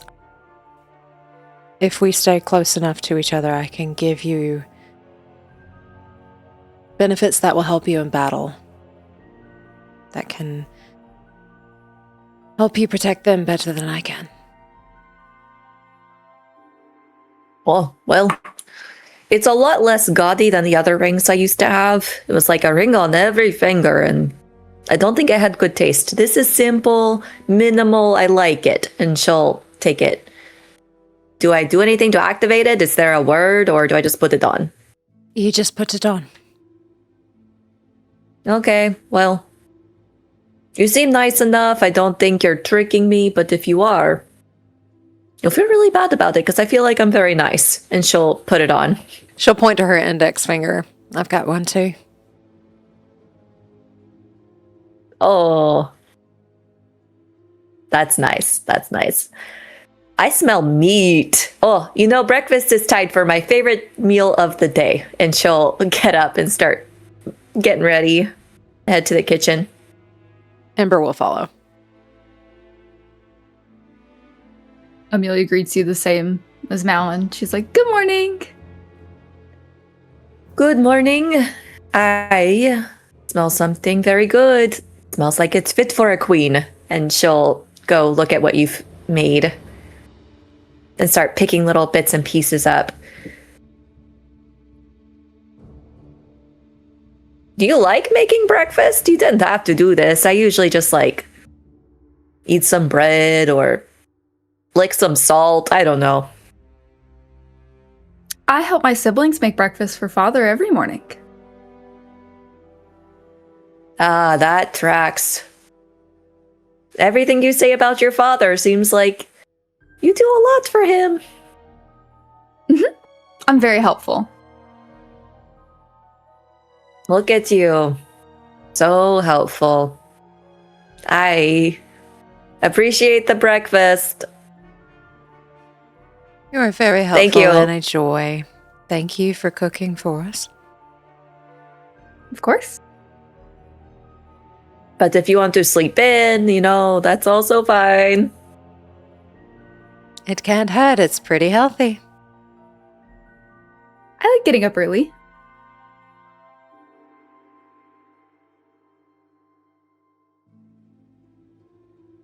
Okay, well, Ember takes a the meat sip is of her good. tea Thank you. and looks Yeah. over that rim like directly at Amelia. Like, I know who didn't sleep last night or got very little. She just sits there smiling, oblivious to your glare. Meanwhile, Dasha's wearing like the fakest smile. Like, oh, you poor thing. Amelia just sits at the table. No plate in front of her. She's just sitting and smiling. You're not eating. I ate earlier with the gray cat. Ritualistically casting Speak with Animals. Character witness. Meow, man. That takes a few minutes, I think 10 minutes or so to cast. So you're just sitting at the breakfast table doing this, and that doesn't look odd to anyone, I guess. But Nibbles is right there at the foot of the table, sort of going back and forth between Mal and Amelia, who are feeding him. While you're casting, Amelia will look at you and be like, "Oh, I forgot to ask. How much does the cat eat? I gave him food and then he just kept asking for more. I didn't know if..." He will eat till he pukes. Oh.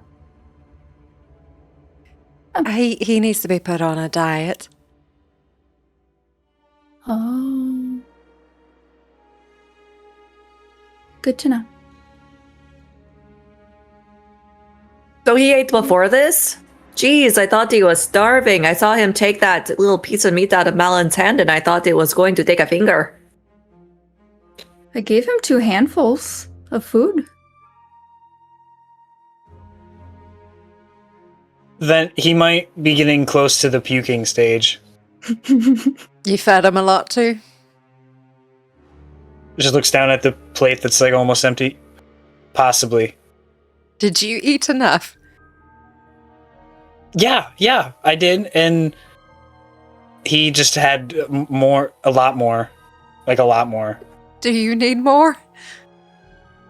No, I'm good. I just don't. It just picks Nibbles up. I just don't want him to puke on me or anyone, and he's holding him like over the table.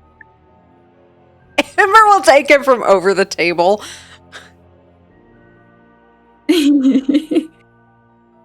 And then just to him, did Amelia eat this morning? Or did you eat all of it? As you take Nibbles, and we'll say the casting is done at this point, he's going to say, "Oh man, these people are really generous. I mean, I've been eating," and he sort of retches.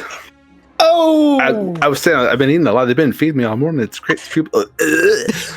Do not puke on me, or I will make sure no one feeds you for the rest of the evening. Yeah, I mean, I try my best. I've been eating all morning. This is great. You gotta have these people over more often. She'll hold him, and as he's like gag, she'll just put him down. Amelia, you can eat something, you know. Well, I ate earlier. I'm good. Ember takes note. I'm sorry, Ember. I should have told them no. But I couldn't.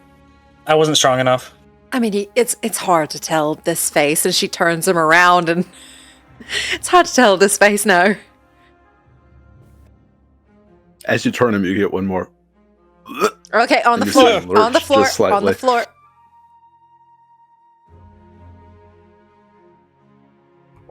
As you put him down, he scurries back under whatever table you're sitting around.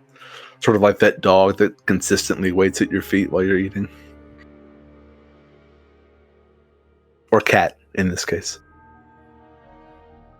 Did you sleep well, Mal? Yeah, no, it was very, very comfortable. I mean, I've slept on some pretty like hard grounds before, but that wasn't like that at all. So it was really good. Just make sure you eat enough, okay? Oh yeah. Well, thank you for letting us be here and remembering not to tell a soul about anything. That would be wonderful.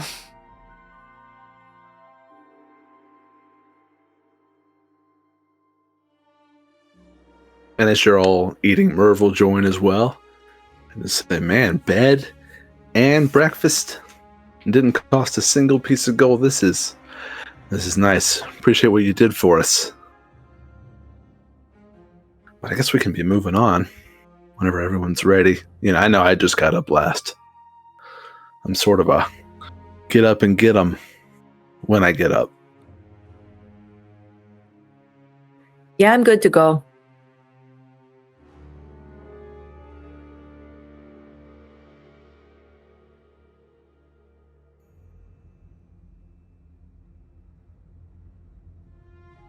How far away are we? And he looks at you, Ember. How far away are we? Say maybe an hour or so, directly. About 2 hours.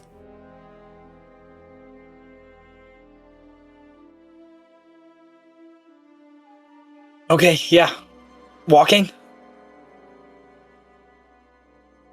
Yes, unless there's a different way to get there. I just wanted to mentally prepare, is all.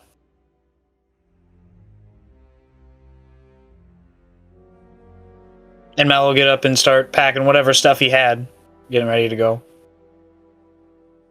And during this time, Ember will cast Aid at 2nd level and cast it on Dasha, Mal, and Amelia.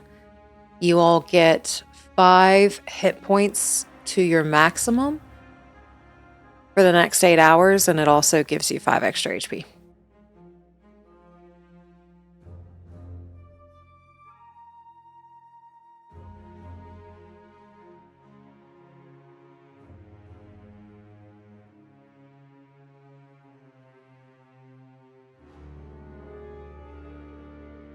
Just gives a thank you after packing everything, and well, I'm good to go. Lead the way. And then to Nibbles. I don't know when I will be back, but you know where your storage is. I'll make sure Volia stops by. Hopefully once every other day to make sure you're fed. Be a good boy. Yeah, sure, you know me. Yeah, I mean, just make sure she comes by, because I'm a growing boy, I eat a lot. So, just whatever you left, I'll leave a little bit more. You are a growing boy. I'll make sure you're taken care of. And she'll like nuzzle him and like give him squish face.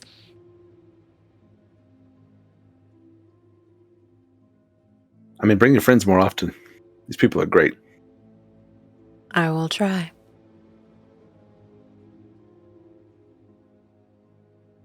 Well, see ya.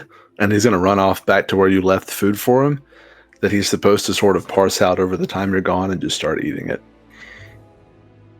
You will puke. And then all that good food is for nothing if you eat it now. In the distance, echoing through the stone, you just hear, "Ugh." Do not puke in my house. Silence.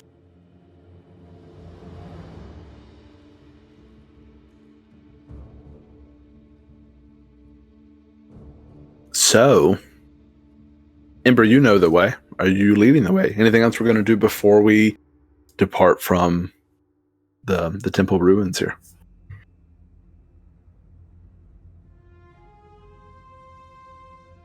Okay.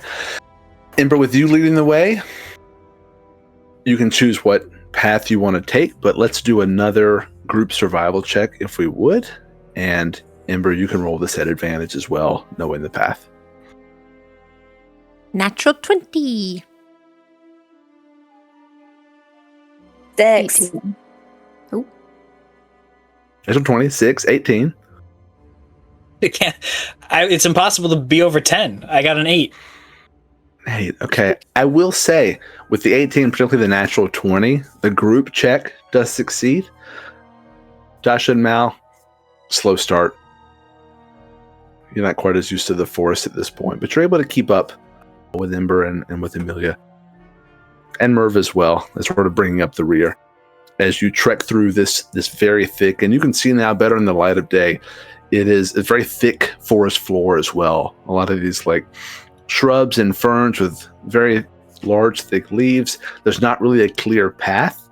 You can tell that Ember is familiar with the area generally and also with moving through such thick vegetation, but there doesn't appear to be any sort of trail or path like that.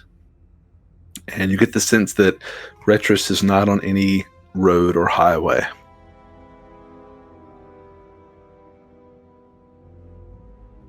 But as you continue to move, time passes, the next hour, up to 2 hours or so as Ember leads you through this winding path. And I would say, Amelia, this time, based on what you rolled, you also pick up that this may not be a direct path. There's a lot of turns and twists, and it's possible Ember's taking the scenic route this time. But as you continue to move, if you would, everyone really, roll me either a nature or a perception check.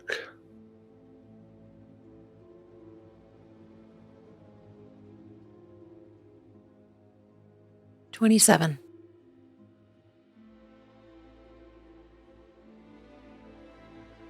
21. 27, 21.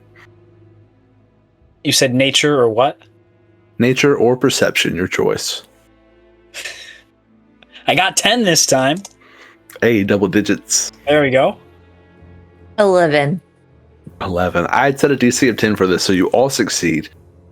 And you'll notice to varying degrees that you were moving through a lush green forest jungle. As you continue to move, you notice signs of wither and decay on some of the vegetation. And we're not talking like outright barren dead trees, but you see leaves that are green start to brown and curl around the edges. Some trees have been stripped bare when it's not the time of year for leaves to fall. Things start to just look a bit less healthy as you move forward to Retras, and you all notice little signs of this.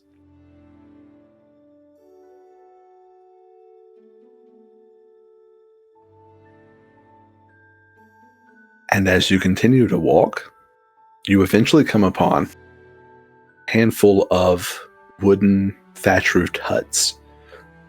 And Ember, you will recognize this as the outskirts of Retras. You have arrived at the village. Alrighty, we're here.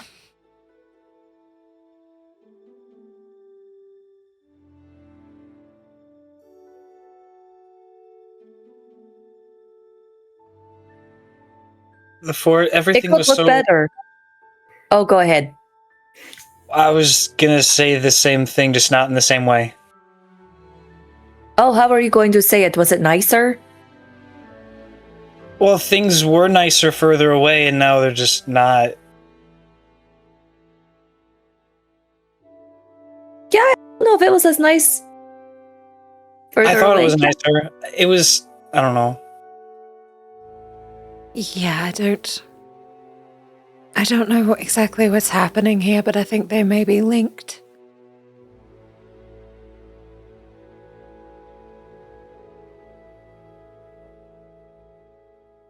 Do you know anyone here? I know a good many.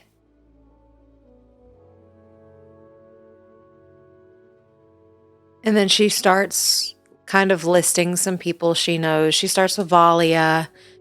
She starts with some of the kids who just like to play in the streets, but recently can't.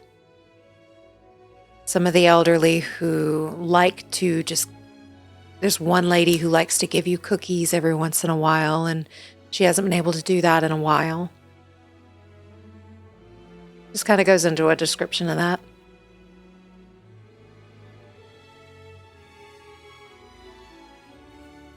Kind of taking it all in, like the visual, but also just the description that Ember gives. Yeah, I can see why you wanna help. This is a good place.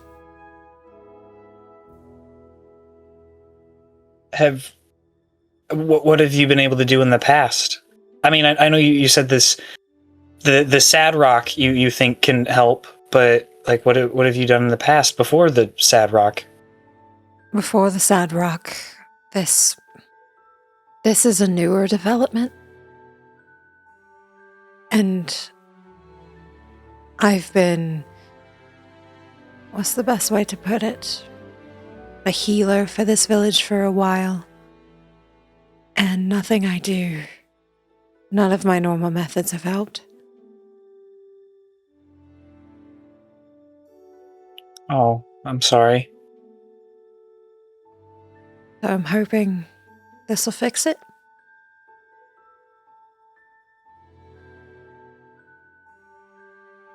Yeah, we'll hope for better. If people, dumb question maybe, if people leave and seek help elsewhere, or has that helped? Has that happened? That's the reason why we were in Retras. Yeah. No one really had an answer for us there either.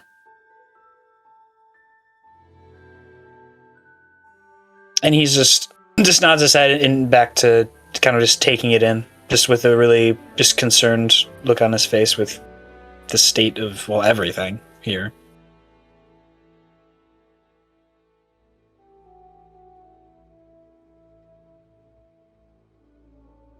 And as you all continue to make your way from the outskirts into the village itself, you do see a few people about town going about their business, it seems.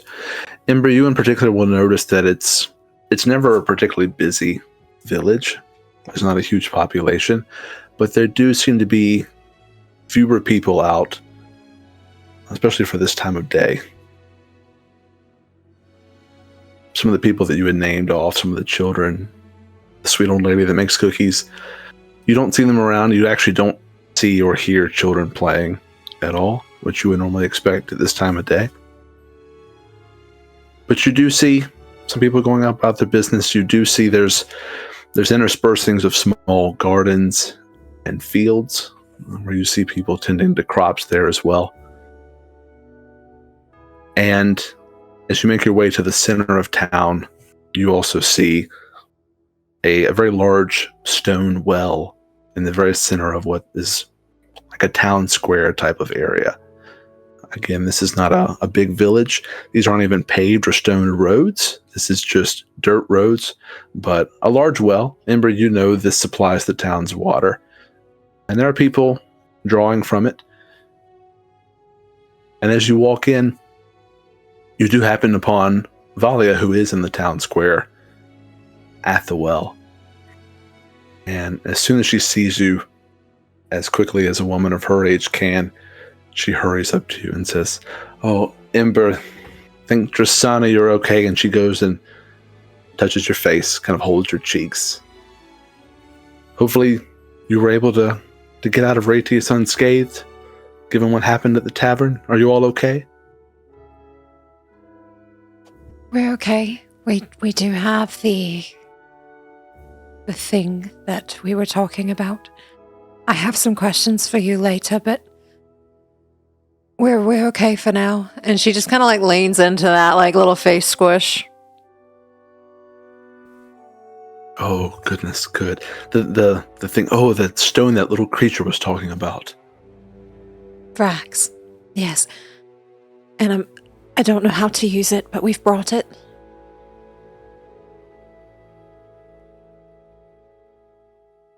Okay. Do you have it? Can I see it? Could we go somewhere private? Yes, of course. She seems a little taken aback, or rather confused about the secrecy of it, but she'll turn and say, well, my home is not far here in the town square. We can just step inside. You're all welcome in, of course. I think, as she gives Ember another look. Yes. Okay, we'll right this way. I know we're a little ways off the beaten path, so come on in. We have tea. We can set you up with whatever you need. Take a rest. She leads the way into one of the huts that's facing this town square type area, and it's modest size, about the size of every other one that you see. And she leads you inside, and it's a very quaint sort of thing. She does have a fireplace, a stone fireplace built into the wood, and there's a few rocking chairs with quilts in them around that fireplace. It's all one big room, which is a little bit of a kitchen nook as well.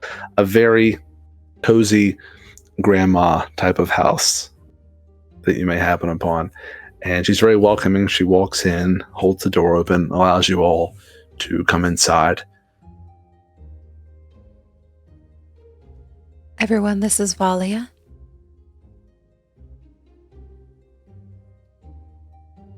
Hi. It's nice to meet you. Nice to meet you all. Hopefully you're all okay. Again, I know we're a bit off the path. I'm doing so good. Look by comparison. Sorry.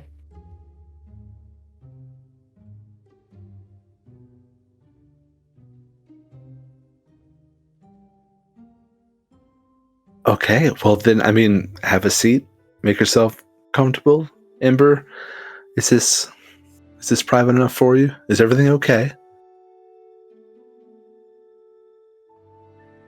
I think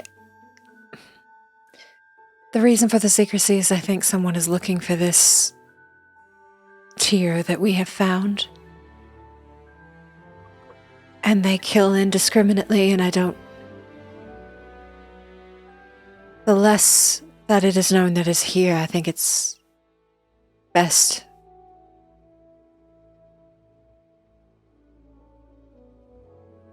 Okay. Did you encounter someone or something? She'll look at everybody. We did. It was, she'll start casting elementalism, there we go, and show the mask. And then start describing the red cloaked figures we saw.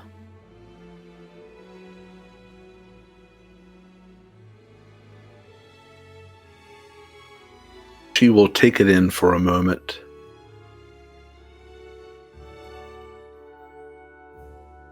Are these the people that are looking for it?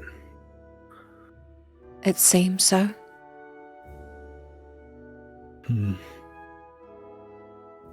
I can imagine that if it's what I think it is, something of such power people would want it for, I can only imagine what they could use it for, but I'm not familiar with these people in particular. Not that I would be, but again, you said you're okay though, right? We're okay. We just want to make sure that everyone here is okay. Well, we're off the path for a reason. And I think we're okay out here. We're a bit secluded. I haven't seen any signs of anyone who looks like this, and no one's come looking. But then again, We didn't have it here until you all arrived again. Do you have it on you? Ember will look at Dasha.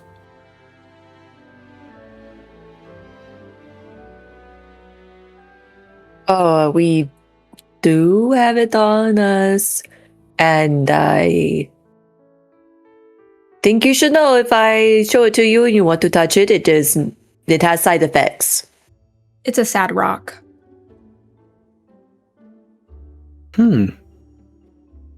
Like the rock is sad, or it will make me sad? Well, I made someone else though, but everyone looks kind of sad when they hold it. Well, life is like that sometimes. Life is a series of comings and goings, and happiness and sadness. You have to have both. May I hold it? You know, that was a very wise statement, as I hand it over. Well, thank you. It's just, the example she sets for us to be. As she holds it, and she stares into it, very similar to all the others you've seen hold this artifact so far. Anyone who would like to, because you were all around when Merv held it, anyone who would like to roll an insight check on Valia, you may do so.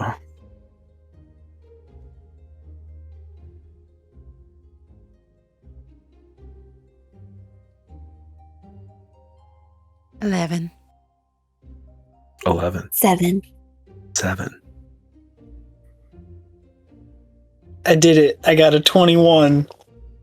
Very nice. Oh, Amelia, are you inciting? Amelia's just happy to be here. Just hanging out. Okay. Dasha, you wouldn't pick up on this with a 7. But Ember and Mal in particular, there's a difference in the way that Valia holds this and Merv holds it. Merv held it like he had some sort of plan for it. Like this was the key to something. Valia holds it with a type of reverence. Like it doesn't belong to her and could never belong to her.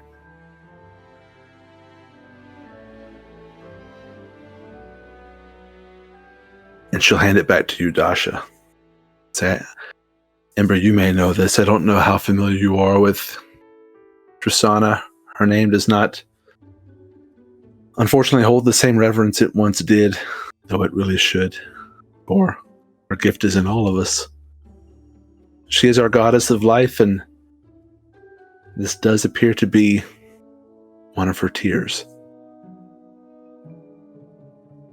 Like a tear of a god? Yes, if you would believe it. I don't know how much you all know about what happened in this world 700 years ago, but suffice to say, something so terrible to make the gods cry. what happened to make the gods cry rocks? Bad rocks. Well, there was a war. You may be familiar with it. Between those that are our gods and those who rose against them. And as war tends to go, it doesn't determine who is ultimately morally correct or right. It brings destruction to everyone. A lot of people died, and it forever changed the face of the world.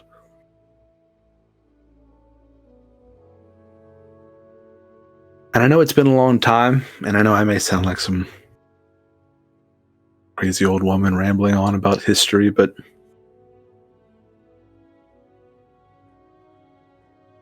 there are some gods that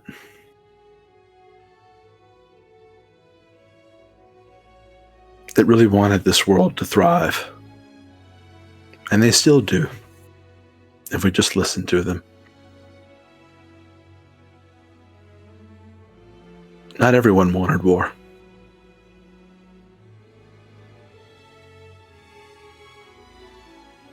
I would say Drasana least of all. How could a goddess of life want destruction?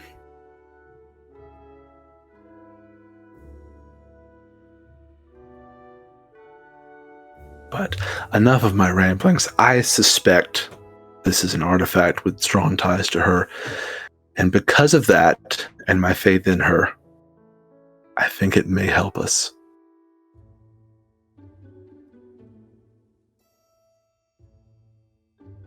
Did you keep it? I feel like...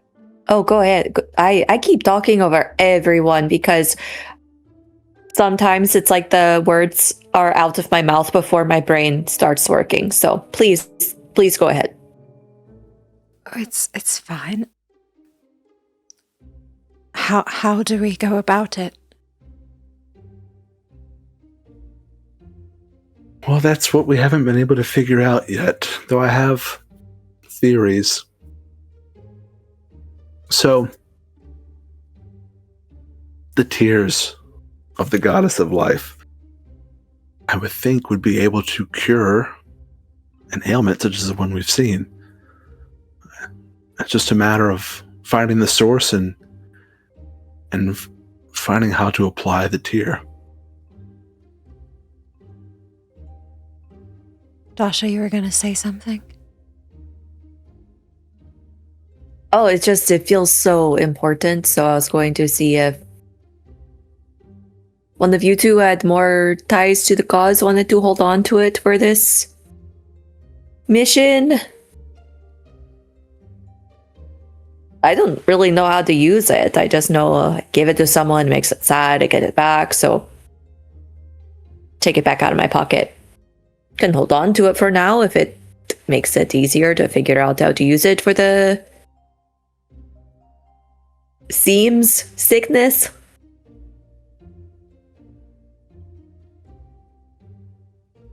If no one goes for it, Ember will take it.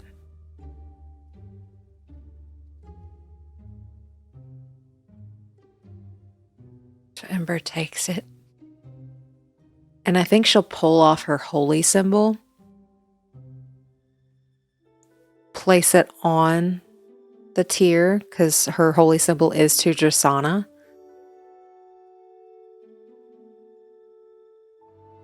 What do you need me to do? What do you need us to do?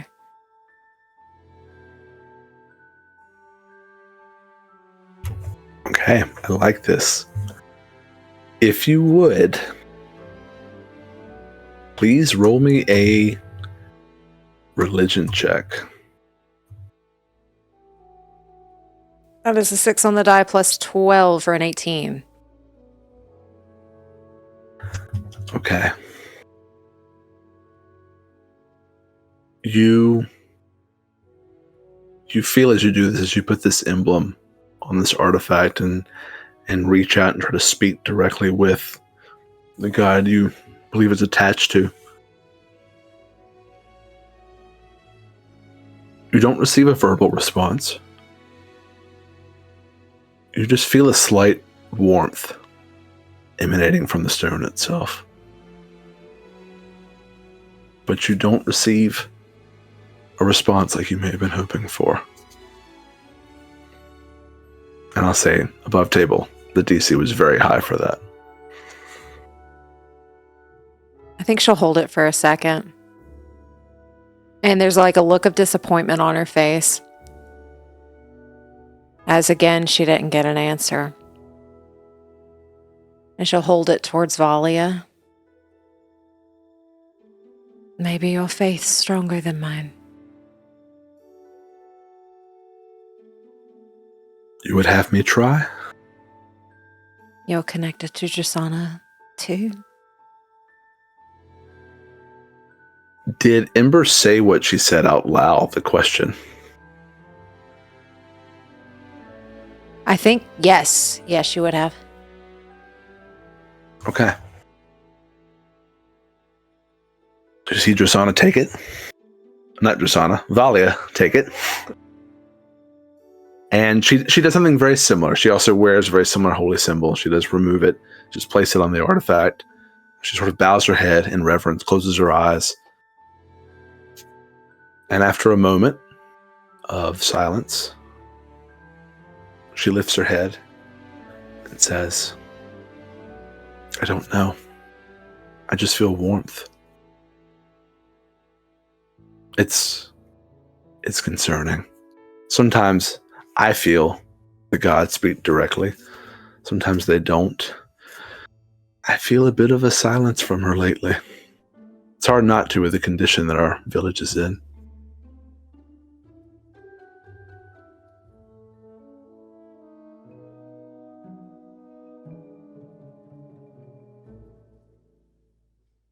She'll look at everyone else. What about the well? That supplies everything. Groundwater's connected to almost everything. Water is said to be a component of life itself. That sounds very smart. I like it. Above table, there was a liquid inside the stone, right? Or that's something I made up. There was. It looks like there's a tealish liquid sloshing around inside of this stone when you look into it. Well, I had the same thought. I mean, slightly different, but like that you just like poke a hole in it and you just maybe pour the liquid on someone. I don't know. But if we drain the liquid, then could we use it again?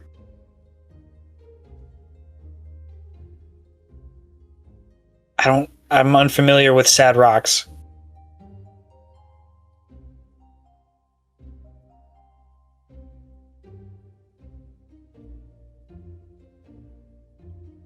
Valia has a look of concern, but she's listening as you all theorize out loud.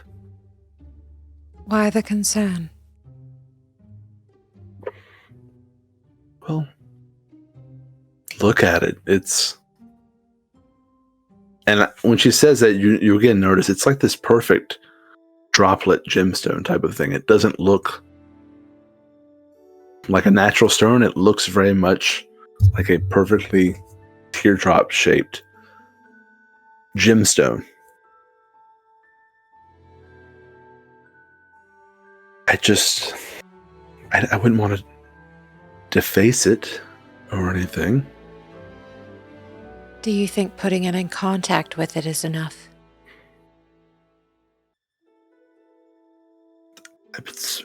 It may be. It's not something we've been able to try, but perhaps.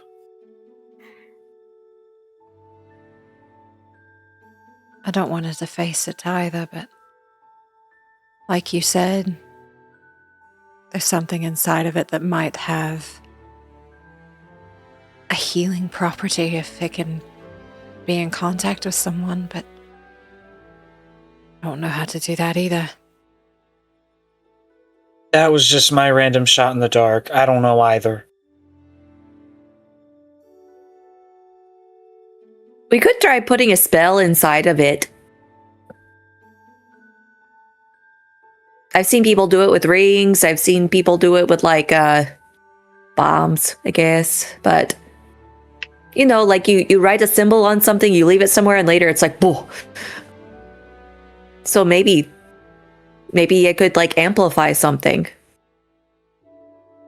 Like how if you send light through water, it changes it slightly, like casting through it? Maybe.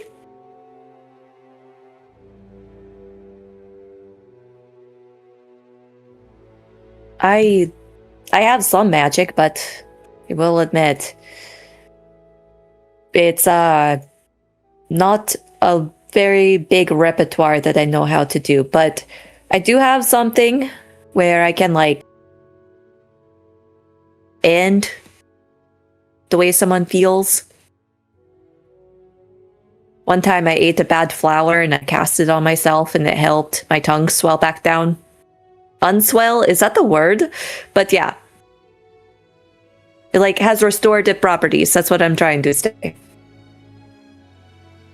Okay.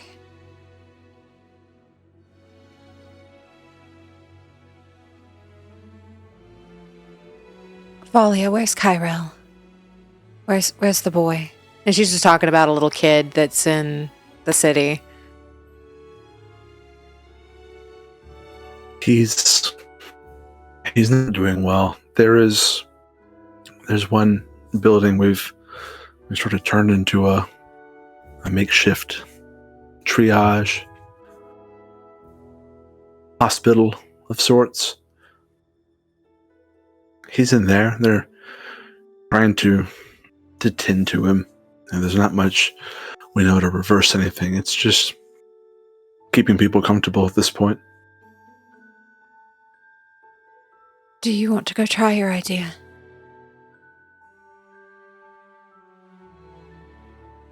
Oh, are we good with that if I do it? It's worth a try. It doesn't seem we have many other leads. And this sounds like this Kyrell, if I got that right, could use it. Amelia, you wanted the rock next, so are you good if we experiment with it? I mean, as long as it still works after, that should be fine. I've been known to break things accidentally, just letting you know. She'll turn towards... Oh my god, I'm blanking on her name. Thalia? Yes. Mhm. And be like, you said that the gods cried, and this is one of her tears. Are there others? If this breaks? There are thought to be others. This is the first I've seen in person. And as I said, not all the gods wanted war. And many of them hated to see what happened to their world and their people. So I have faith that there are others. Well, if this one breaks, we can just go find another one, and then Father can use that one. And if any of us are gonna use this, we kind of need to learn how to use it. So I'm sure Father knows Okay, how to- blind optimism. Yes, all right.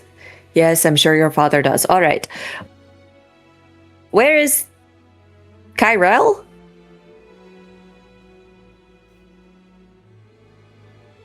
Do I know where that triage thing is?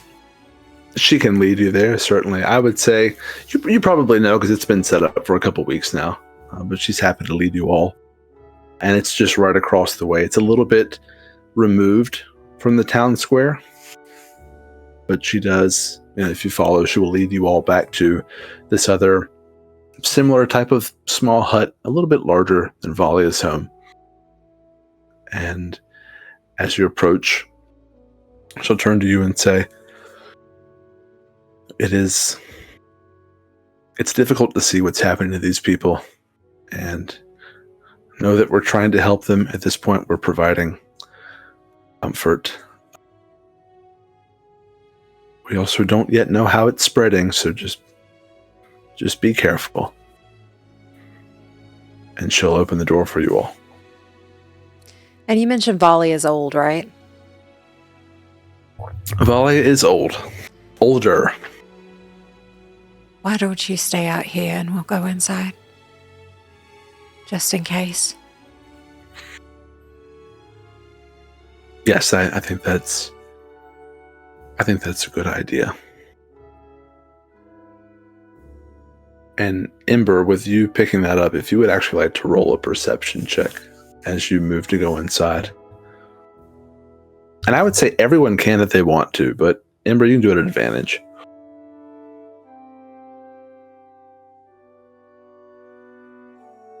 19.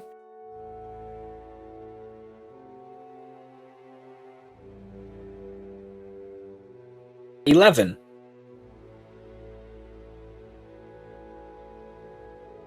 14. Okay. And Amelia, just Amelia's just happy to be trots here. along. Okay. I would say you all notice that Valia's complexion is starting to gray a bit.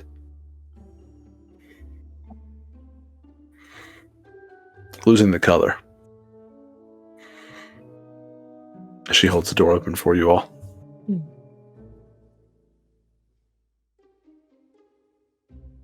I think Ember noticing that. You can't go before me, friend. You know that, right? I've been here a long time, friend. It's been long and fulfilling. I'll go when it's my time.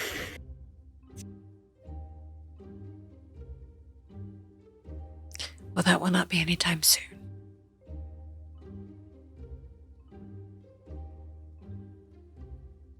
So just smile at you.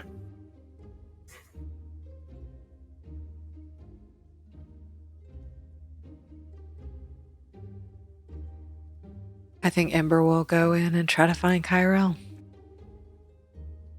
Okay. And is everyone going into the hospital here? Yeah.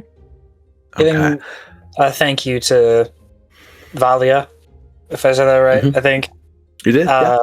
Yes, good. So yeah, giving a thank you and then following. Okay. And she'll just pat you on the shoulder as you walk in. And inside, you see a lot of makeshift cots, and some of these druidcraft flower clover beds as well. Really, whatever they've been able to cobble together. And you see people, as it was described earlier, at the margins of life. You see children and you see elderly.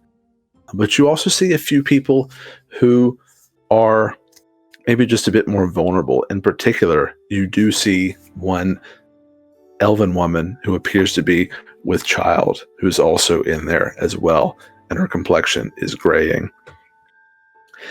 And you see the same symptoms on all of them, sort of this loss of complexion, this pale graying, clamminess to their skin. Their face and cheeks have started to sort of shrink in. They look very gaunt. And almost all of them, as they're being tended to, have these pails of water nearby them with ladles. And you can just tell that all of them are incredibly thirsty. That seems to be a symptom of this as well.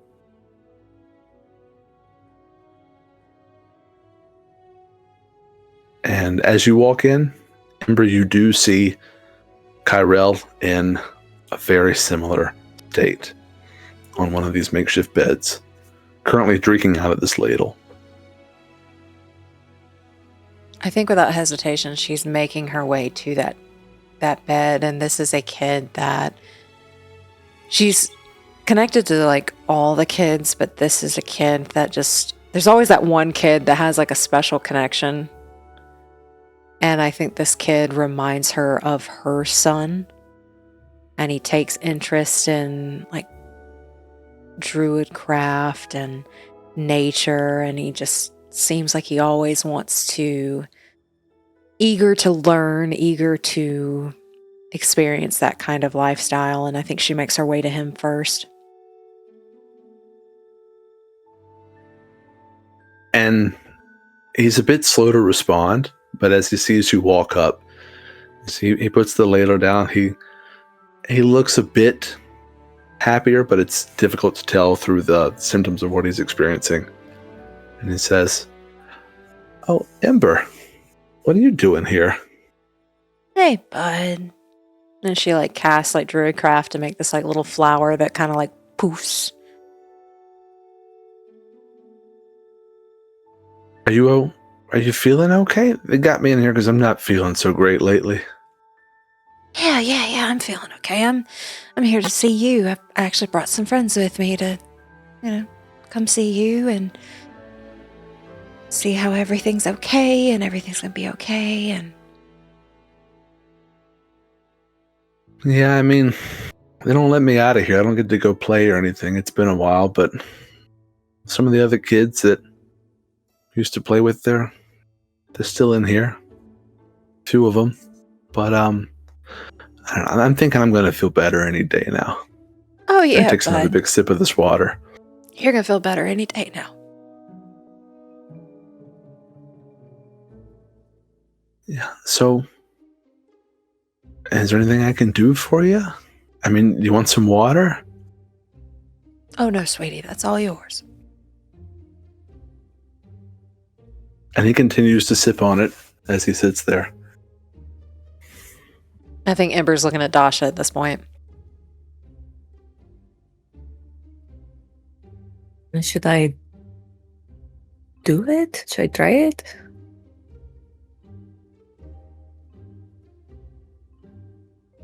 And Do I cast Kyrell it? looks at you and be like, hello, what do you want to try? Oh, hi. I am Dasha. Just Dasha. I'm a friend of Ember's. I love kids. You're really I- big, but nice. You know, I've been told I have the personality of a big person. I feel like I used to be bigger, but in any case, yes, the height is what you make of it. You know, this is a tangent, but you know, sometimes you see someone and you're like, oh, you look shorter than I remember because you haven't seen them in a long time, and it just turns out it's the way you perceive them. Huh? Yeah, and it turns out you just thought you were bigger than they were, and it may have been an ego trip. Yeah, that's probably what it is. In any case, you are sick. Yeah, I'm not feeling great, but yeah, I've been here a few days. I think I'm on the way out. I think I'm on the up and up, maybe. Yeah. I am a person who researches.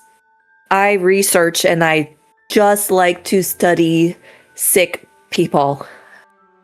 Because that's how you help them. You learn about it and then you help that up and up happen. So I'm going to use this very special research tool that is called SR. And we're going to do a couple little experiments. It shouldn't hurt. It shouldn't be anything crazy. But are you good if I try that? You look like a really strong kid to try it. He looks visibly unsure, a little nervous. And he'll say, I mean, if you think it'll help and get me on my feet sooner, and he sort of gives like a side look to Ember, looking for like, how well do you know this person? Gives him a little tap. I mean, if you're here with Ember, yeah, I mean, give it a shot. Okay. You seem like a smart kid. You seem intuitive. If I was going to try something nasty, you would have picked up on it. All right? And I'll get out the rock. SR tool. Very pretty. Very like official. I'll go to his back and like kind of tap it around on his back and then cast a lesser restoration into it and see if something happens. Okay. So let me make sure I understand. You're essentially rubbing the tear on Kyrell's back, and then you're casting lesser restoration. But you said you're casting it into the tear itself, or are you casting it into Kyrell? I'm trying to do it into the tear, kind of like how Ember said, like how light refracts through water and through like gems. So that's like the first experiment with my tool. Okay. As you do this, and I think this is the first time you've cast any type of healing or restorative magic like this, what does it look like as you do this? It's almost like it's just light. Like there's that point whenever the sun is first rising, when everything is like just kind of glowing a little bit. And it's not red and it's not orange or any sort of those like sunrise, sunset kind of colors. It's just like light. And it's very faint and it's very gentle. Okay. And so as you cast this into the tier, you see this light that you're very familiar with. And generally, you know when a spell you've cast has been, we'll say, successful, when it's done what you've intended it to do. And you don't experience that this time. You'll notice the gem has, or the tier has no reaction to it.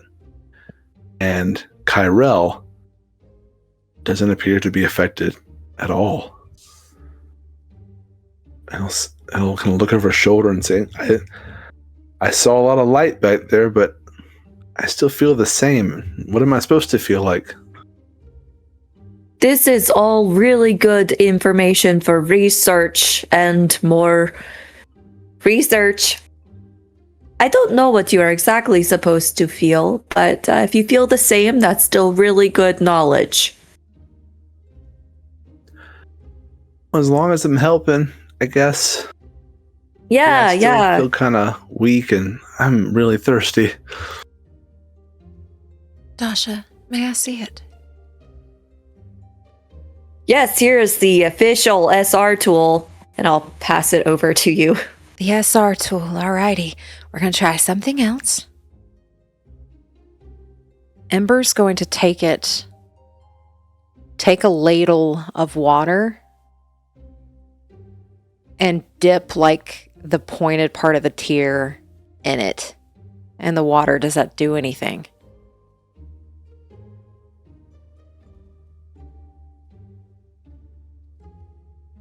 Yes, it does. You do see a reaction in the water.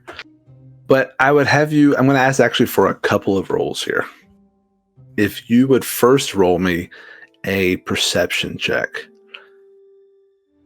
And anyone at this point, now that Ember's trying this, can do that if they want to. Would you allow me to cast Hunter's Sense on myself? What's the cast time on it? Is it like an immediate thing? It's an action. Okay, yeah, sure. 15. 12. 12. 6. 6. Amelia hanging out.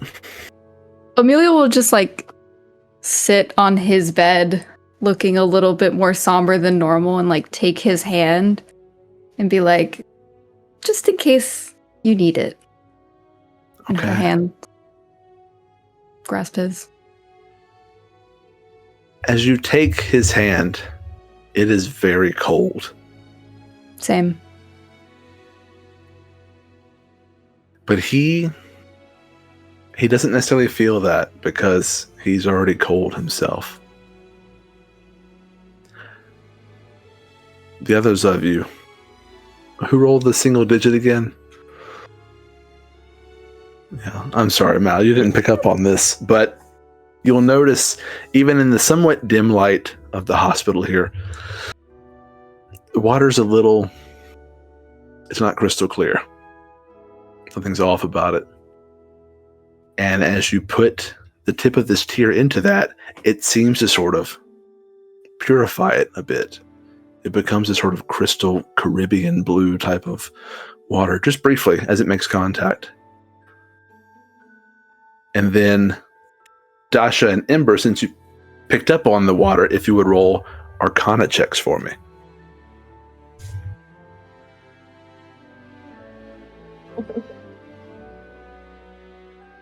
It's not good. Arcana is 3. So no joke, the way I have built Ember, for some reason, she is a cleric, but her Arcana is her highest thing. So that's a 13 plus 14 for a 27. Okay. Ember, you would pick up on this. there is something off about this water of a magical nature.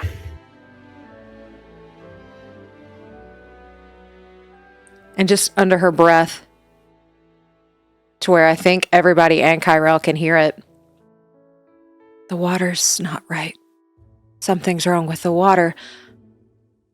Kyrell, try this. Are you handing him the sort of purified ladle? Yes. As you remove the tear from it, it goes back to the old color immediately, almost like it's a direct contact thing. And he does drink it as you hand it to him. It tastes like water. Okay. I still feel the same. Okay. She's going to take another ladle, put the tear in it, and then give it to him that way.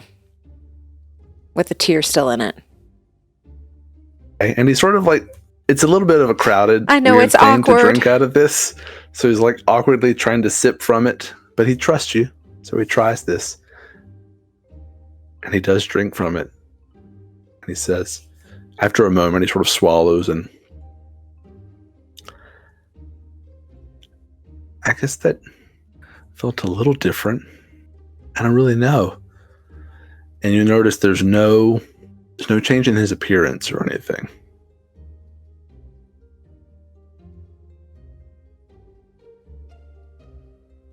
Ember will turn back to everyone. I think we need to go to the well. Yes, continue our research. With the SR, yes.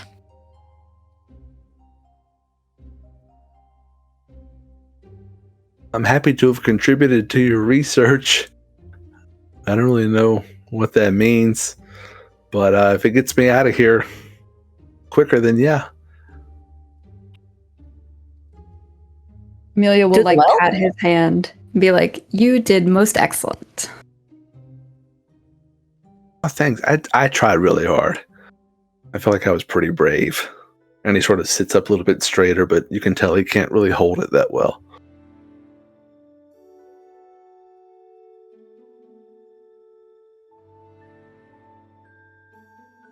You did great, bud. Thanks. I mean, I appreciate you coming to see me. So, like, I'm really thirsty, but should I not have any water, or? Don't drink any more for now. Let us try something and we'll be back, okay? Okay. I appreciate you coming to see me. I know you didn't have to come in here. Not many people come visit us in here. Always come visit you, kiddo. And she'll like scruffle his hair. Well, hopefully next time we see each other, it's not in here.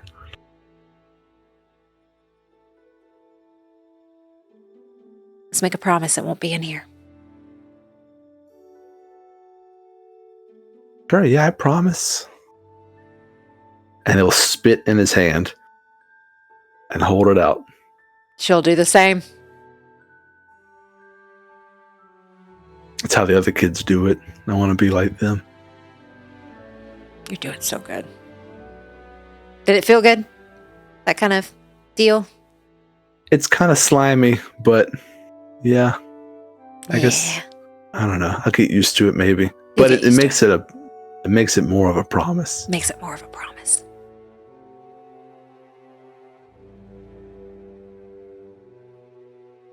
Mal was holding out his hand like he wanted to shake his hand, but he just slowly take it back. It was very nice to meet you. You were very brave and very strong. So get better soon. Thanks. Yeah, I mean, I appreciate y'all coming to visit and sitting with me and trying to help me, rubbing my back, giving me water, holding my hand. It's been pretty nice.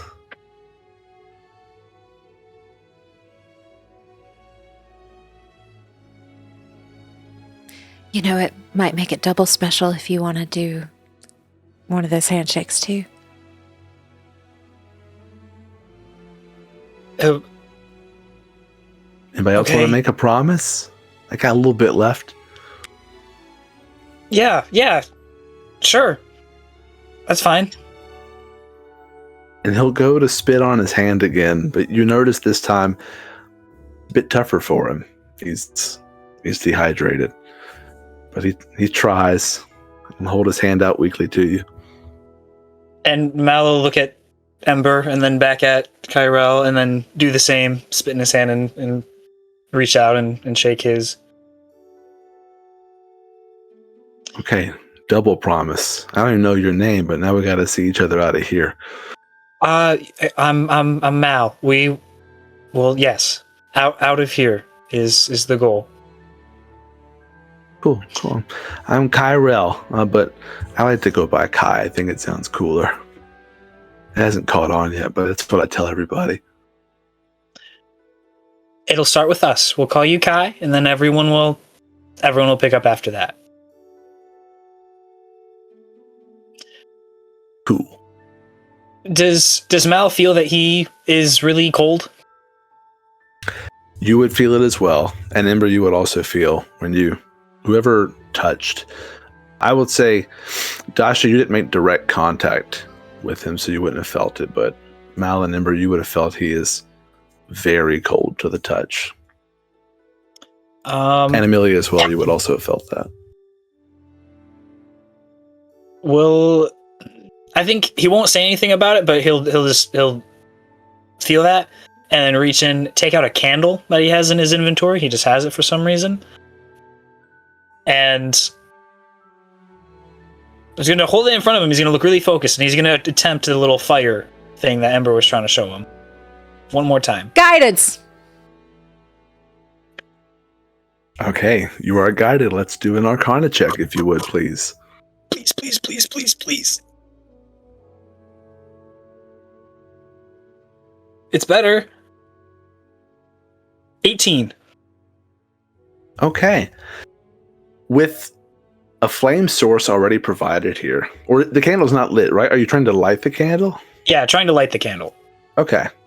I would say with an 18, and you have this perfectly flammable substance in front of you in a wick, you are able to get a slight spark, and the candle just barely comes to life.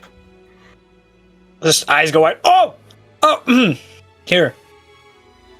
You just were a little cold. And he'll set it right on the table just next to him. So, I don't know. It's not much, but something. It's nice. I appreciate you thinking of me. And I'll sort of hold his hands over to it a little bit, rub them together. I'll just give him a smile and just take a few steps back if anyone else was going to say anything.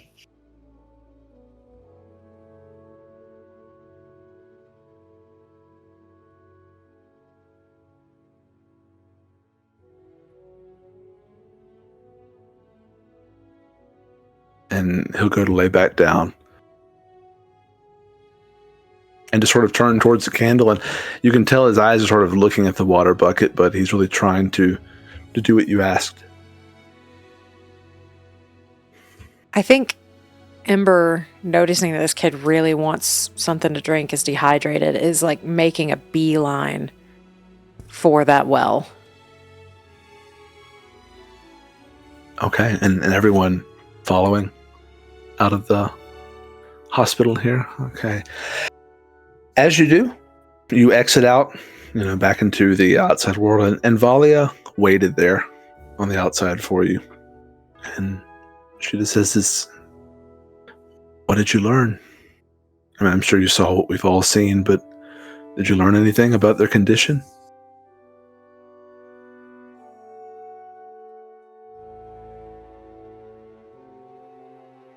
Your water's contaminated.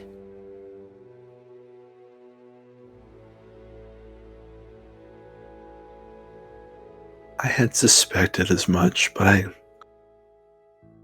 couldn't tell. And it's so crucial. How do we do without water? But how do you know? She'll look at Dasha. The SR device.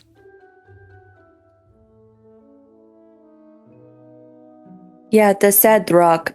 I didn't want to give away too much, so I gave it a code name. But it looked like it helped whenever it was in the water, and Kai drank from it. And then Mal almost caught him on fire. I wasn't close. I caught a candle on fire. That's what happened. You did very well. He's not on fire. Kai's not on fire. Our roofs are made of thatch. We try to be very careful with open flames, but I'm sure it helped there. It's small. It's a small fire. Really. He's learning druid craft. Should I go put it out? No, I'm sure that a small bit of warmth will be welcome in there. Again, what comfort we can provide. Okay. But the water, you said, and she'll sort of motion toward you and start walking back to the town square. I follow. It's cloudy. There's something arcane in nature about it. But the SR device purifies it, so if we could just get it into the water supply. It's starting to make a bit of sense. Everyone's been very thirsty. You can't take water from someone. And there are still many people who haven't been affected by it. It's just the elderly like myself and a few children, so I was not quick to spread the fear that our water supply was contaminated. But if that's what you've seen, we can trace it back to the source.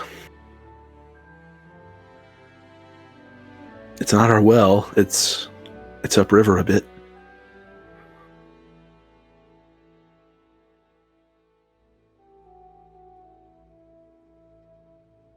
How far upriver?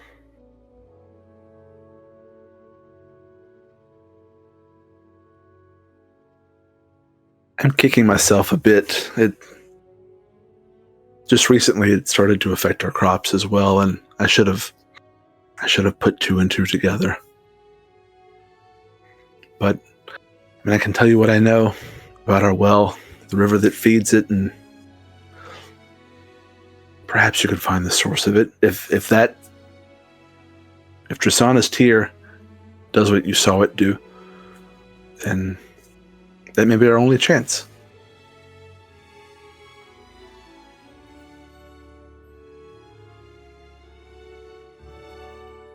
How much time can you give us without drinking out of that well?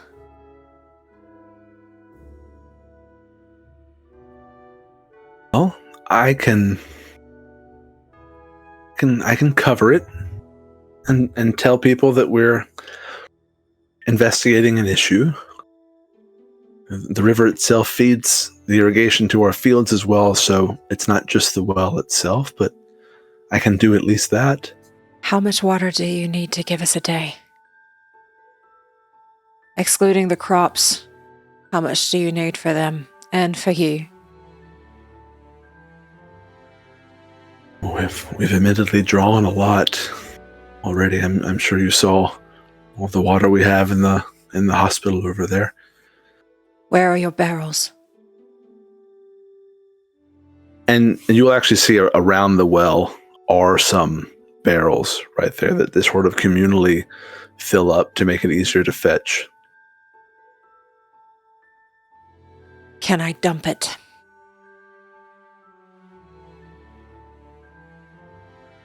You can. I'm sure some people may be concerned, but you can dump it. What is your plan? What are you thinking? I can make water. Okay. So you want to dump what we've drawn from the well and replenish it Yes. yourself? Okay. Again, as long as there's water available, then you can do that. Sure. And she'll show you to where those. And these are large barrels here. Ember looks at it and then looks at everyone else because they have to have a higher strength than she does. Can you all help me dump this place? Oh, yeah. For sure. And I will say, anyone that wants to, let's do a. You can give me an athletics check if you want to. Do you want to try to dump these barrels or help? Because they are full of water.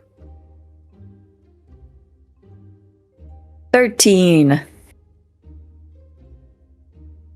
I give someone advantage instead. Sure. I mean, it's kind of a group thing, so I imagine if you want to help lift, help tip it from the top, however you want to assist. It looks like Dash is taking the lead, so we'll use our help action to give her advantage. Back me up. And Oh, guidance. it's a dirty 20. Oh. Okay. Where's the D4? 24. Okay. Anyone else? Tossing some barrels over. 11. Guidance. What is that, a D4? Yeah. Yeah, go for it. Ember's just patting everybody on the back, going, You "You can do it." You can do it. You can do it. She is enthusiastically going to add a solid 1. Okay, for a nice My strength is 12. low, but I'm here to help. And I will say, with Malin assisting, Amelia and Dasha, you are able to tip these things over and empty them out. And again, these are kind of dirt roads, so you create a bit of mud around where you are, but you're able to dump all these over and set them back up, right side up.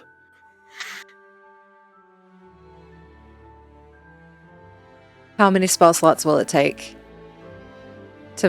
One spell slot will give me 10 gallons of clean water. Okay, I will say, what's the best way to tell you this without telling you too much? These things hold probably 30, 40 gallons apiece. So however much water you want to leave behind. Valia, how many barrels do you need? Expend yourself. You know, we can make 10 to 20 gallons last. I think the river only goes, a couple miles upstream. 20 gallons can last. We can make it last. She'll expend 2 first level spell slots to make 20 gallons.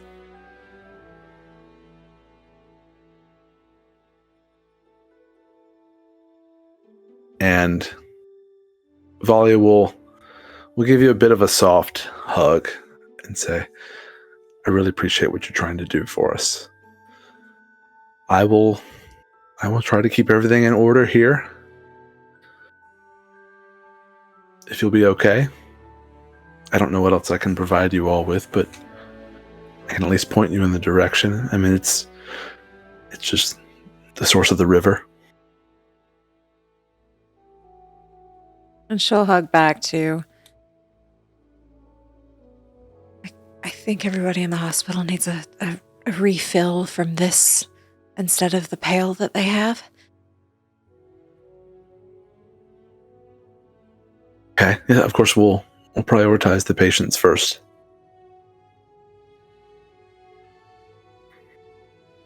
And if you all are okay, can we go upstream?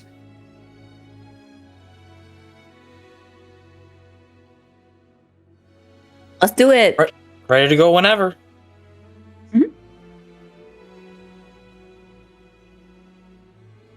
Okay, so as you make your way out of the town square, it's a little ways. This river doesn't run right through the middle of Retras or anything. A little out into the forest, you do come upon the river itself, and you can tell which way it's flowing. Valia did give you an idea of how far up it goes to the source of the river, a few miles or so. So it'll take, in this kind of thick vegetation, probably a couple hours to get there. But if you all are planning to head off and follow the river, then I would ask for a good old group survival check as you try to cut your way through this thick vegetation.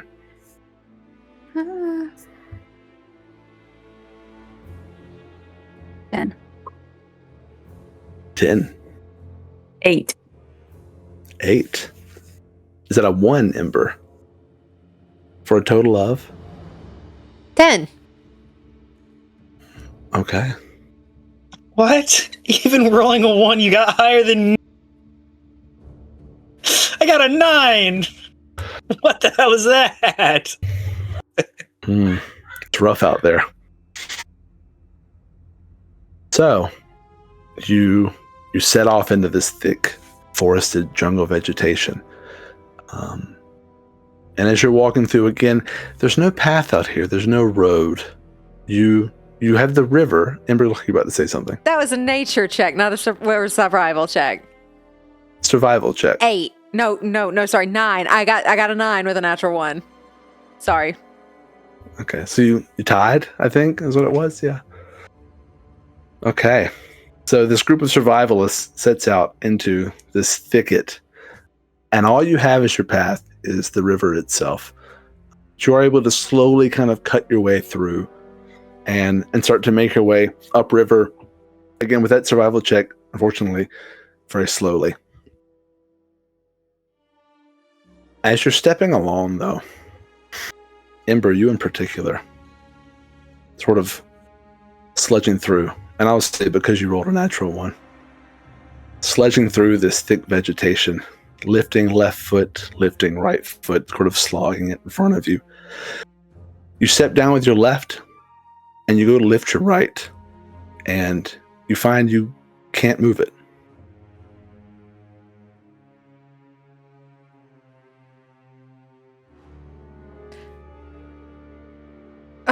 I think I'm stuck.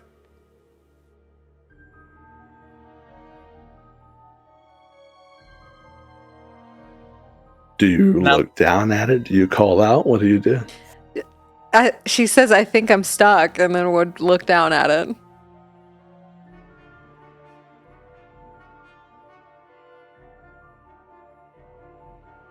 You see a grayish vine has wrapped itself around your right ankle.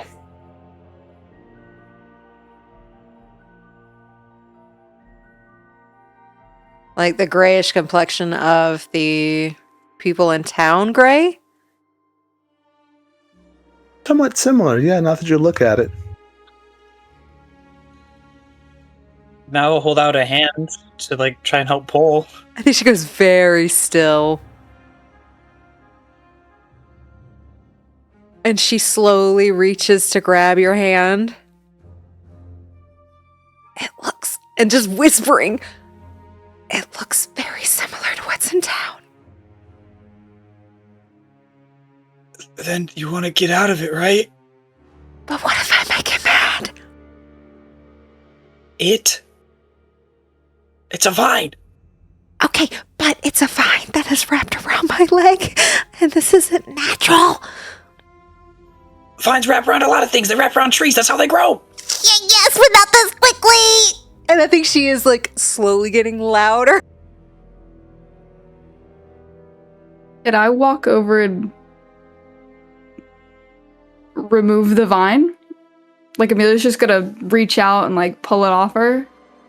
Yeah, you can, as you make your way over to Ember, you can see this vine wrapped around Ember's ankle.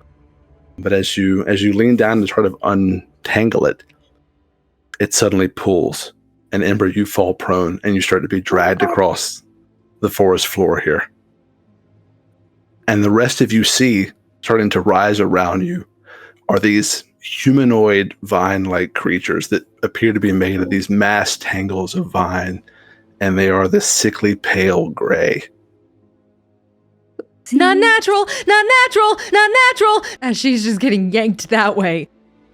We made it, man. You did indeed make it mad, and that's where we will pick up next time. Oh, come on. In the middle of the forest. Damn. Thank you for watching session 3 of Ascension. If you're excited for the next session, make sure you like, subscribe, and ring the bell so you're notified when the next video comes out.